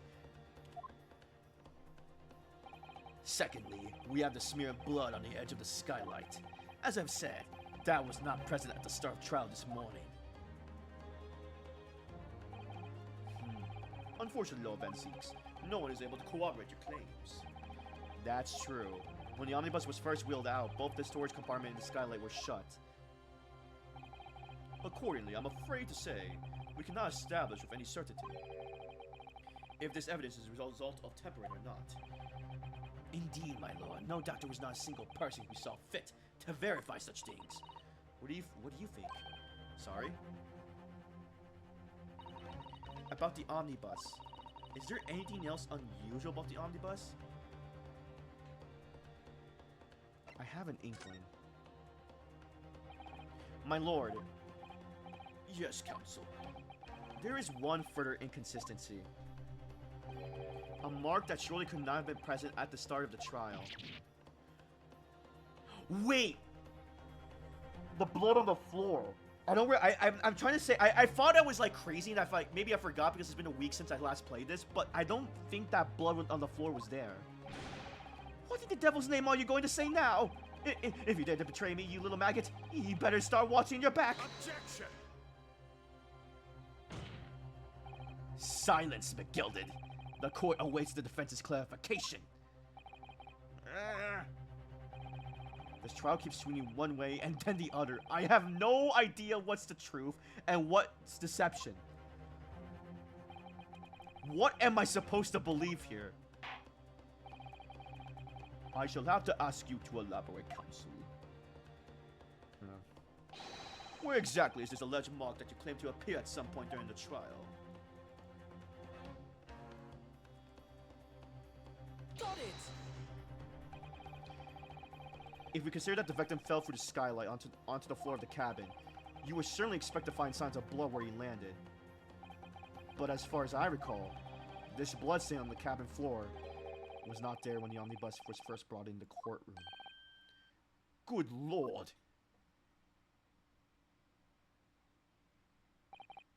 Yes, I do believe you're correct, counsel.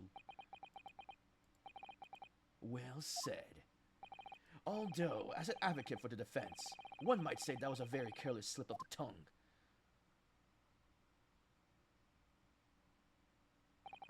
I believe that the bloodstain on the floor is a decisive piece of evidence.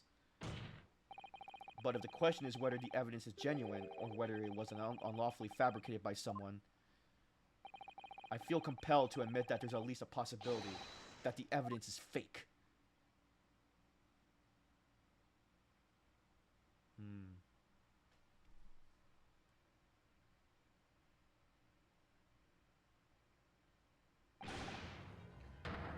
Ah! This trial is over. Mr. McGilded, I've done everything I possibly can to cooperate with the court, but it's all over now. But you're the defendant. Tis over, I tell ye! Ugh. Memory, recollection, what people think they saw, tis all nonsense. Facts over accounts, and the fact is that bloodstain is there, now! Well... And over the course of this desperate trial, long and extremely drawn out as it has been, that good-for-nothing Reaper of the Bailey has failed to present any decisive evidence at all. I'm scandalized, so I am. I thought better of Lord Van Zeeks. Well, my lord, I must concur with the defendant. The unaffirmed recollections of an individual cannot stand as evidence. At this moment in time, the particular bloodstain in question is very much in existence, and in the absence of any credible method by which this prove is alleged previous non-existence. I regret to say that it would be improper for this trial to continue. Your lordship can't be serious. Lord Van Zeeks, what is your position? The prosecution, my lord, has no further witnesses or evidence to present. Very well. What? This feels wrong. But, okay, I feel like McGilded made a dumb... Ugh. Ah, God. In that case, I believe we have explored every possible avenue in this matter. I shall proceed to my adjudication. As for formality, I am of course obliged to confirm with the defense first. What formality? As things stand at the moment, it would seem that Mr. McGilded would be found not guilty. Yes. Which would mean we've won. Is that really the right outcome here? Is it really alright for the trial to come to an end now with all these unexplained inconsistencies? Counsel for the defense. Your closing statement, please.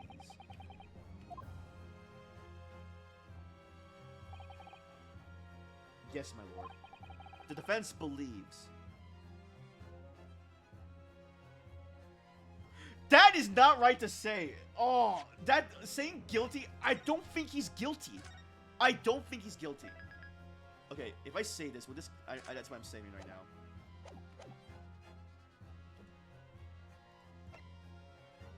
No. I am here in this courtroom today to advocate for the defense of my client, Mr. McGilded.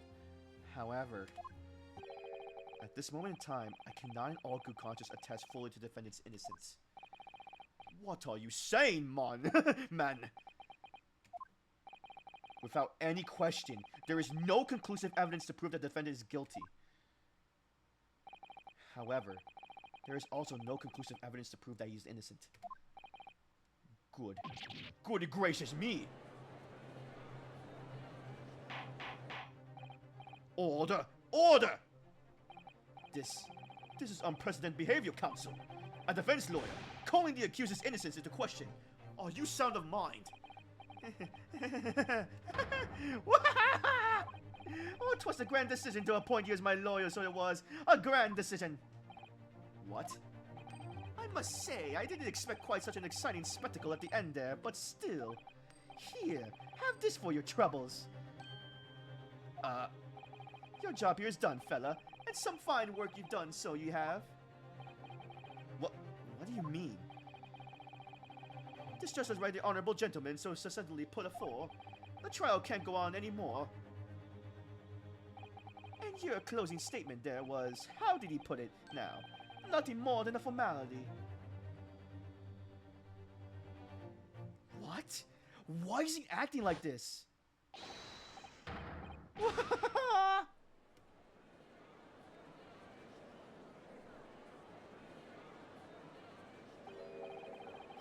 I really don't know what to make of all this. Was the evidence we see genuine, or was it fake? His lordship would be fuming. Any unsightly rubbish should be disposed of promptly, as I said. The stinking rich is always guilty of something, you... mark my words! I feel terribly ashamed that I ever doubted that lovely man who gave us the lovely park. What is going on? Now that the proceedings unfolded this way, I am compelled to declare a premature end to this trial. Furthermore, the court must accept the defendant's plea. What? Is it over like this?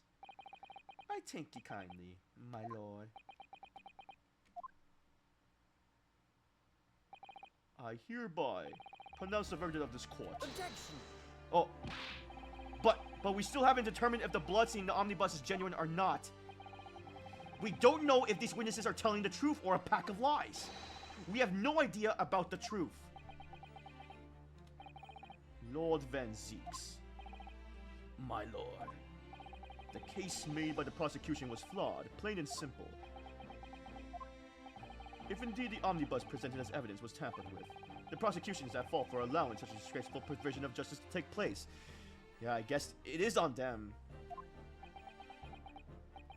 My sincerest apologies, my lord. Objection! But wait!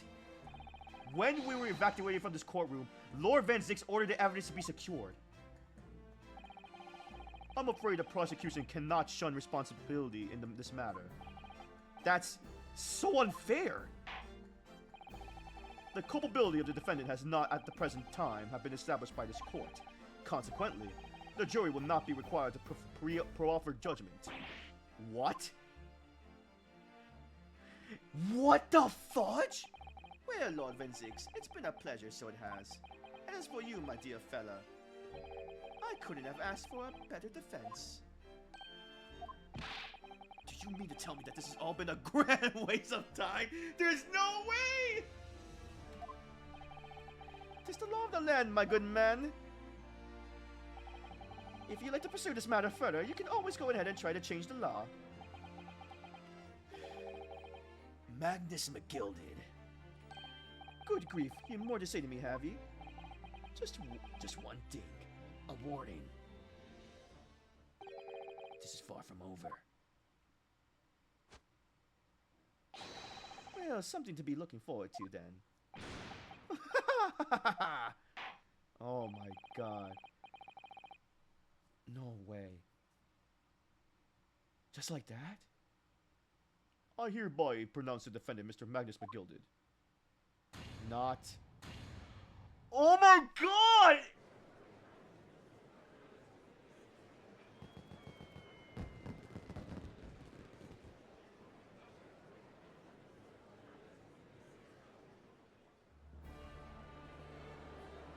What the fudge?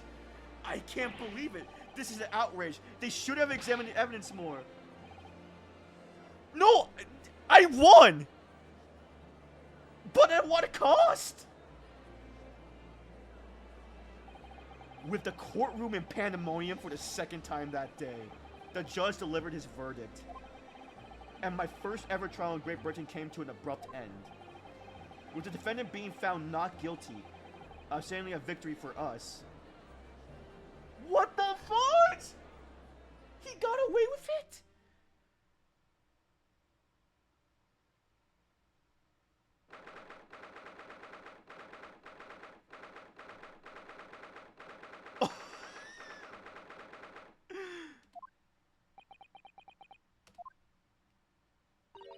It certainly was a long trial. Yes, it was. Your first ever trial on foreign soil and your first victory. It was a wonderful performance. No, it wasn't. I feel dirty. My heartfelt congratulations. And to you, Mr. Sato, thanks for your assistance. I suppose we should be happy. The trouble is, we're still completely in the dark about what actually happened. Well, we didn't have enough time. But isn't it wrong? I mean, who was actually responsible for Mr. Mason's death? We don't even know that. The sole aim of the defense is to obtain a verdict that exonerates the defendant. You carried out your duty to perfection. Aye, that you did. Mr. McGilded. And that girl's with him too. Well, it seems the stories are true. Oh, what stories? About the 6 enormous fireworks they do be laying off when there's a verdict of not guilty. You son of a... I'm sure you must have seen them now. Spectacular, wouldn't you say? Yes, definitely. I heard it was a sight to behold, and to be sure it was. And I've viewed the tank, I suppose, for having the opportunity to see it. I don't know about that. I'm not sure I really did anything. I don't know if you're saying, fella. How did I walk out there a free man, then? I don't think it was so much thanks to me as down to your planning. You're a straight-talking fella, aren't you? I must say, you had me astray in the head there once or twice. But you're young and headstrong. Just water under the bridge. Congratulations, Mr. McGilded, on having your name cleared. But nothing's resolved.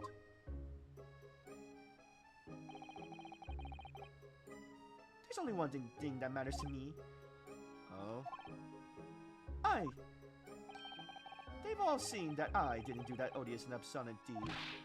This grand, is it not? Oh, God. Give me a second here.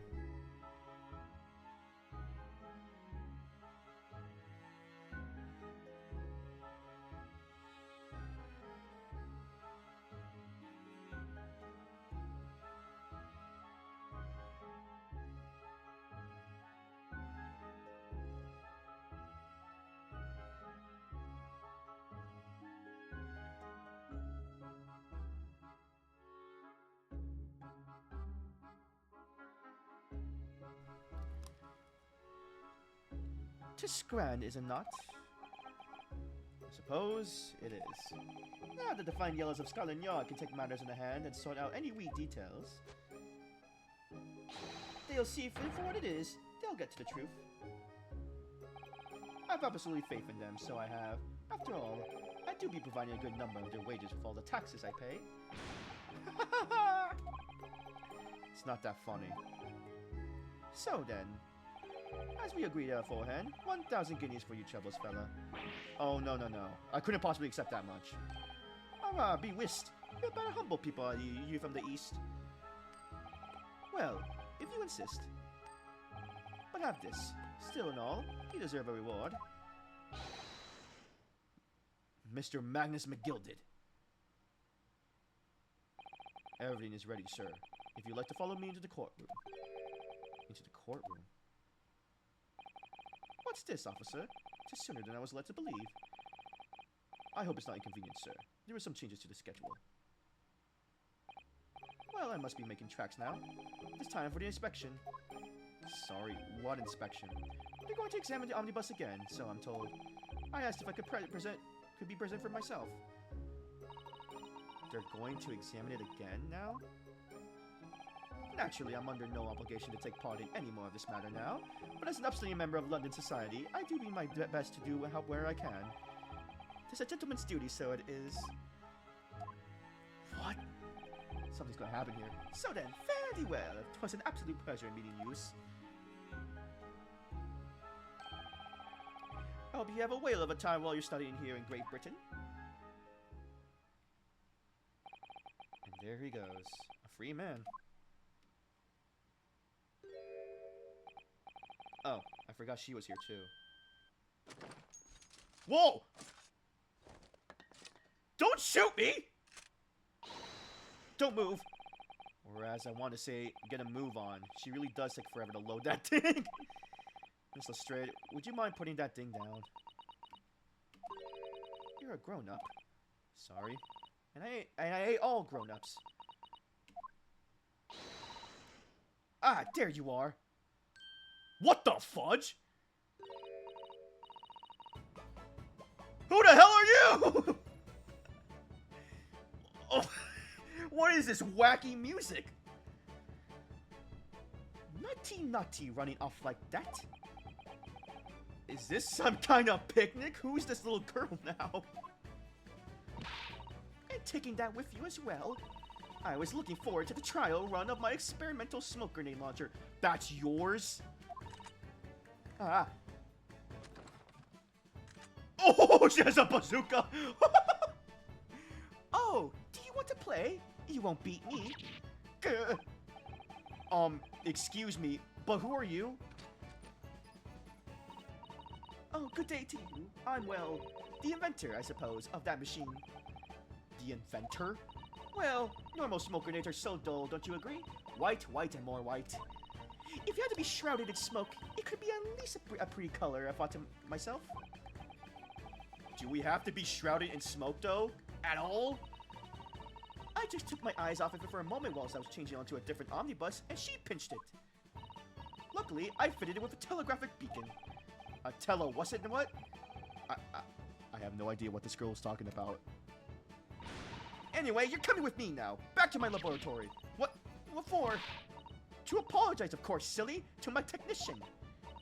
What, you mean, say sorry? You must say sorry when you're done something wrong. Surely an adult has told you that before. An adult? I don't listen to no adults. Come along, then. Follow me. Fine. Have it your way. Oh, good. You see, I knew you wanted to do the right thing in the end. I'm fairly sure that's what she wants is not going to get shot by that massive gun of yours.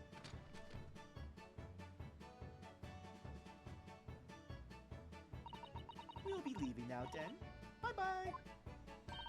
I'm so sorry for all the fuss. What the hell did I just witness? She was a lively one.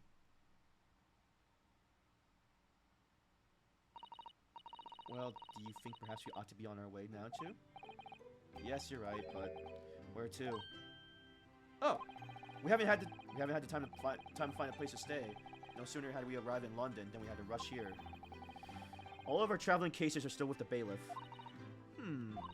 I was originally planning to spend the day today in the search of lodgings, but at this late hour in the day, I'm afraid we may be out of luck. Don't worry, though. I have a plan. If the worst comes to worst, I have heard of a lovely park where we could spend the night. Oh, God. Please tell me you're not thinking of McGilded Park. I know it may be a little chilly at this time of year, but our youthfulness will see us through. I'm not so sure about that. I think a midwinter London night will freeze a young person solid just as easily as the elderly one. Oh dear, that doesn't sound agreeable. Now I'm starting to regret turning Mr. McGilded down. That 1,000 guineas would have paid for a lovely warm room, or mansion. And so, the trial to determine my worthiness for a study tour was over by the end of our first day in London. However, as we were soon to learn, there were more trying times ahead, just as the Reaper of the Bailey I warned. The case was far from over.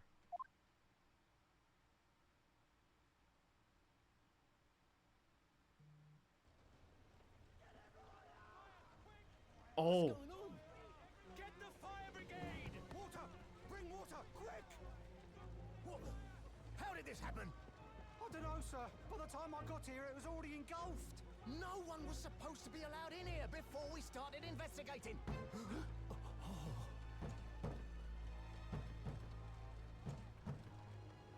No. Oh, good God. There's someone in there. Who's in there? This can't be.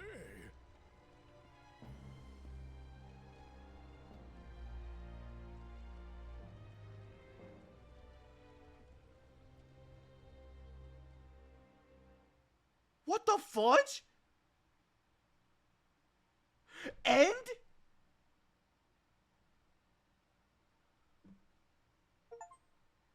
The realm of the Reaper. Oh my God. The adventure of the clouded Kokoro.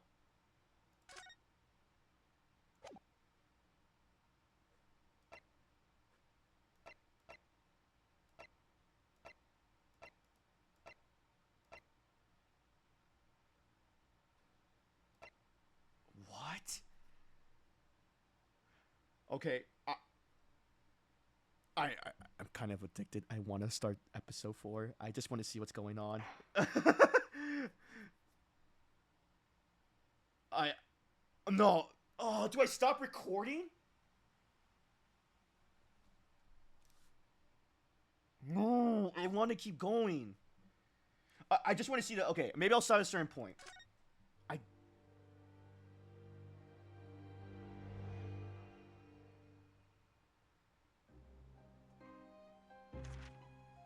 I begin to think, Wilson, said Sholmes, turning his head languidly in my direction, that there is more to this case than that which we have observed.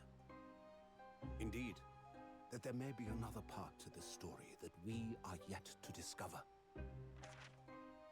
His eyes wandered, following the steam rising from his cup of herbal tea, leading him to the distant memory of that snowy evening. To the young lady collapsed on the pavement along Briar Road. What? And to the knife in her back. Lit in the soft glow of gas lamps, a most extraordinary scene had been set. And under the cover of a light fog, the curtain had risen silently on the insoluble mystery of our invisible killer.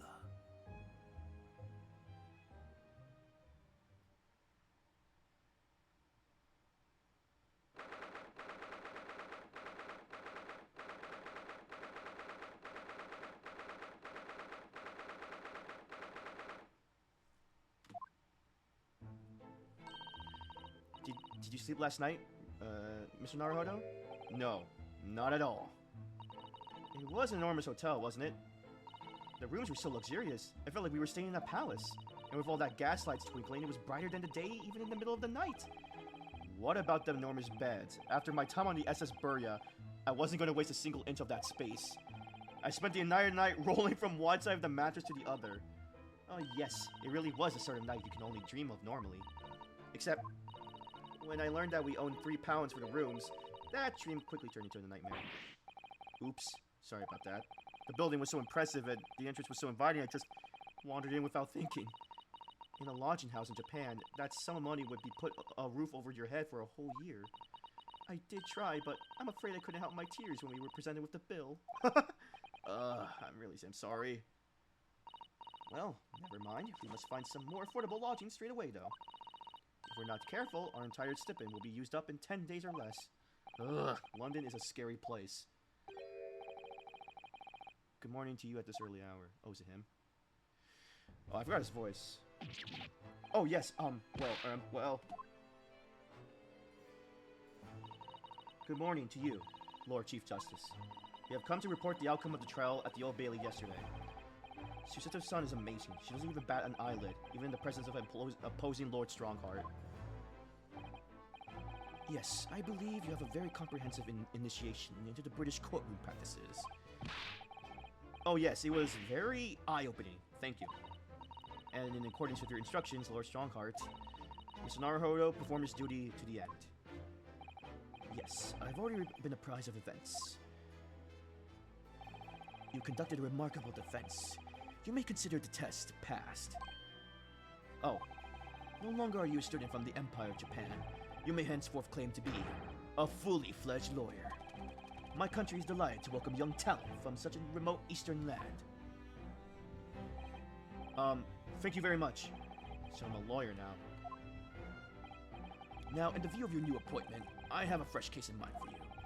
I'd like you to take it at once. I trust that won't be a problem. Another case, already. Nothing trains a lawyer better than practical experience. I'm sure I don't sense dissatisfaction, do I? It's just that yesterday's trial ended unusually. I haven't quite come to terms with it. What's to come to terms with? The man was cleared. What more were you hoping for?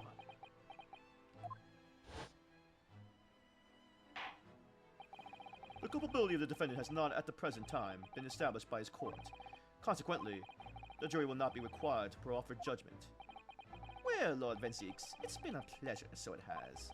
And as for you, my dear fella, I couldn't have asked for a better defense. Now, in the view of your new appointment, I have a fresh case in mind for you. I'd like you to take it at once. I trust that won't be a problem. Another case, already. Nothing trains a lawyer better than practical experience. I'm sure I don't sense dissatisfaction, do I? It's just that yesterday's trial ended unusually. I haven't quite come to terms with it. What's to come to terms with? The man was cleared. What more were you hoping for? The culpability of the defendant has not, at the present time, been established by his court. Consequently, the jury will not be required to proffer judgment. Well, Lord Vensix, it's been a pleasure, so it has. And as for you, my dear fella, I couldn't have asked for a better defense. laughing to himself.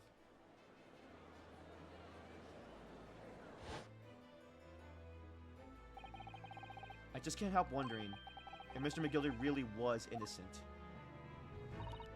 Mr. Naruhodo, it's just I never managed to ascertain the truth. And then the trial ended. Well, you needn't let it trouble you for a second longer. Sorry? What do you mean, Lord Strongheart? Magnus McGilded passed away immediately following the trial. It was... oh God, they killed him. He died. Oh, he got burned alive. No.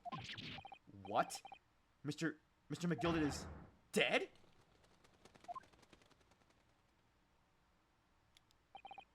I have 19 minutes and 41 seconds until my next engagement. Time enough to talk.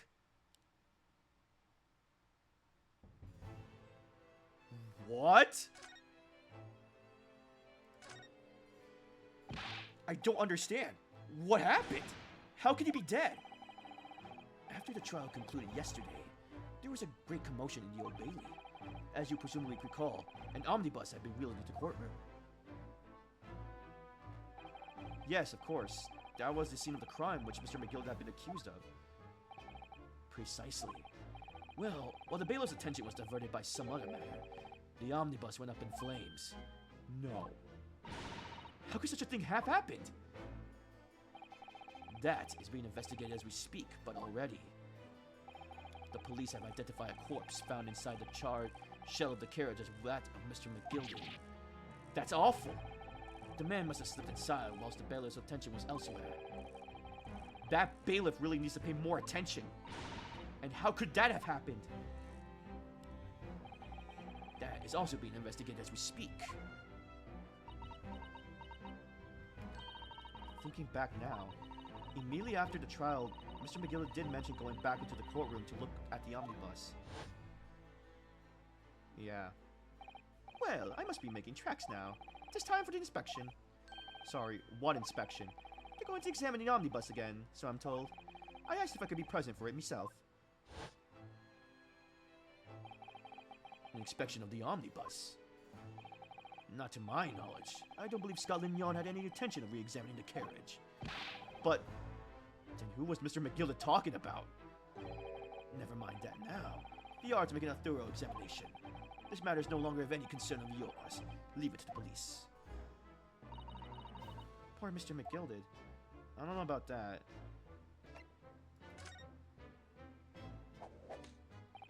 So, how did you find your first taste of our country's Supreme Court? Oh, well, I don't know. I mean, it was... wow. Mr. Naruhodo means that the whole experience was steeped in solemnity of the Great Britain's long history. It's really a word apart from our own judicial system in Japan, which is only a few short decades old. Wow, Susato-san has such a way with words. And you seem to have a way of failing to find the right ones. Just stop reading my mind! The judicial system here is the most advanced in the world. Learn all you can! The most advanced in the world, is it? It was fortunate that your very first trial was a simple affair. Simple? That was simple? As I believe I mentioned yesterday morning, it was a trial you couldn't lose. I don't mean to be contrary, Lord Strongheart, but the case was anything but simple.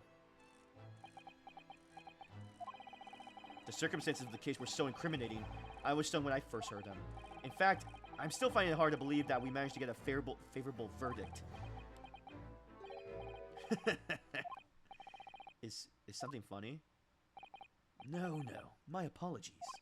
However, the fact is that you did receive the not guilty verdict you set out to achieve. And that can only be attributed to the exceptional talent. Would you agree? Well, I don't know about that.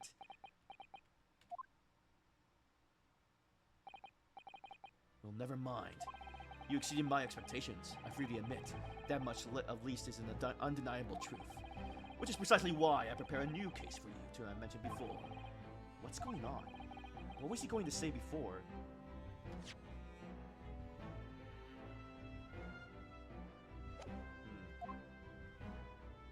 case. Could you perhaps give us some more details about the new case you mentioned? Don't tell me. It's a murder, and the trial starts in 10 minutes? Don't worry. It's nothing so alarming or quite so urgent as your last assignment. In fact, this case is completely different. Oh, I see. Did you just read my mind? That is to say, no one has died, as yet. And the trial will not be today. There is plenty of time to research the case thoroughly. 23 hours, 43 minutes, and 19 seconds to be precise. Huh. So the trial's tomorrow, then. Is everything alright? Oh, yes, I'm just a little confused, that's all. Yesterday's trial was... well, it's left me wondering if I'm really cut out for being a lawyer. Oh, Mr. Naruhodo. I don't know if I could face standing in that courtroom again after Mr. McGilded's trial. Ah, yes, I nearly forgot. There's one similarity with yesterday's case. Once again, there is currently no one to advocate for the defense. Oh? If the situation remains unchanged, the trial will start tomorrow with the defendant unrepresented. And if that happens, I need not remind you of your inevitable outcome. The most terrible end awaits the defendant. Yes, that's right. Ugh, here we go again.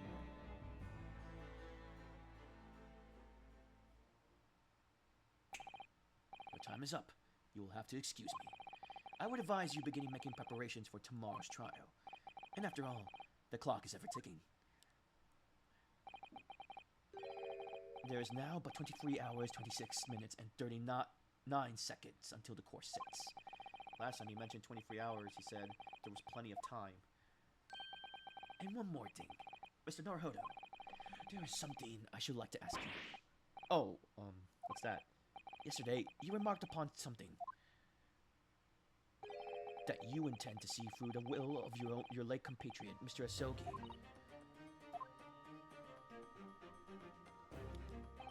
I would be interested to hear what exactly you mean by that.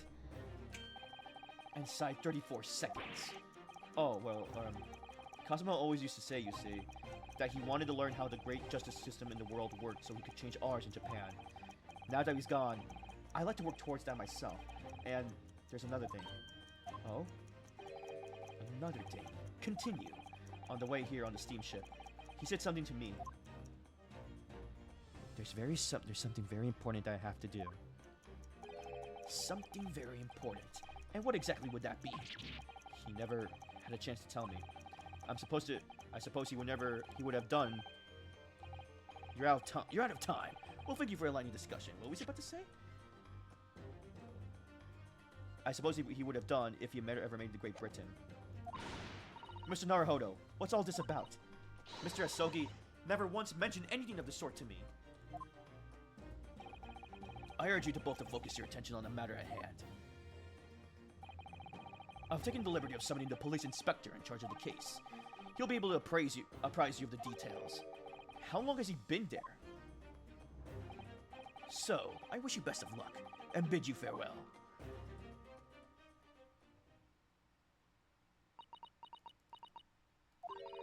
There's something very important that I have to do. Kazuma-sama, what did you mean? I wish I knew. But honestly, he never told me. Anyway, we better talk to the detective, don't you think? Yes, you're right. I hope I'm just imagining it, but I wouldn't say he looks pleased to see us at all.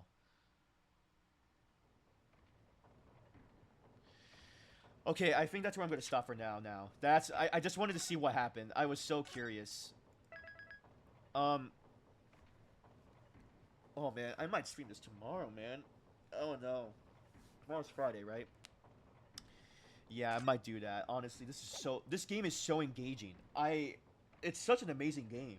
Like, but that case left me unsatisfied. I wish we got to the truth. Oh my god. Like, we never got the truth. That bugs me.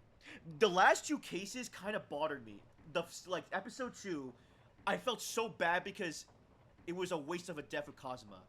He got pushed, and I felt bad for the princess, too. And this, we never got the truth. And Mr. McGilled's dead. He got burned alive. So I wonder, and we only have 2 episodes left. Like, holy crap. I'm very curious to see where this game goes. I am so curious. I want to keep playing more and more. Maybe I'll stream this tomorrow. I'll think about it. Maybe ask some people I know. Then again, we'll see how that goes. But for those watching YouTube, I hope you enjoyed this. This was a very fun stream. Oh my god, I'm loving this game. This is probably one of my favorite Let's Plays, or one of my favorite like walkthroughs of the game. Anyway, leave a like and subscribe if you liked what you saw, and you'll be notified when the VOD comes up. Usually I upload these the day after the stream. And if you want to know when I'm live, you can follow me on Twitch. You can also follow me on Twitter. And you can also join our Discord server.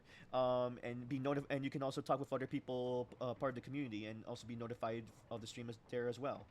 To get to the Twitter and Discord links, you can just find those at my Twitch and YouTube bios. Either I'll stream this game later this week, or tomorrow, or next week around this time. Until then, guys, I hope you liked what you saw. Thank you for everybody who stopped by and chat, and for those lurking, I hope you had a great time. And yeah, until next time, you guys stay healthy and take care. See ya.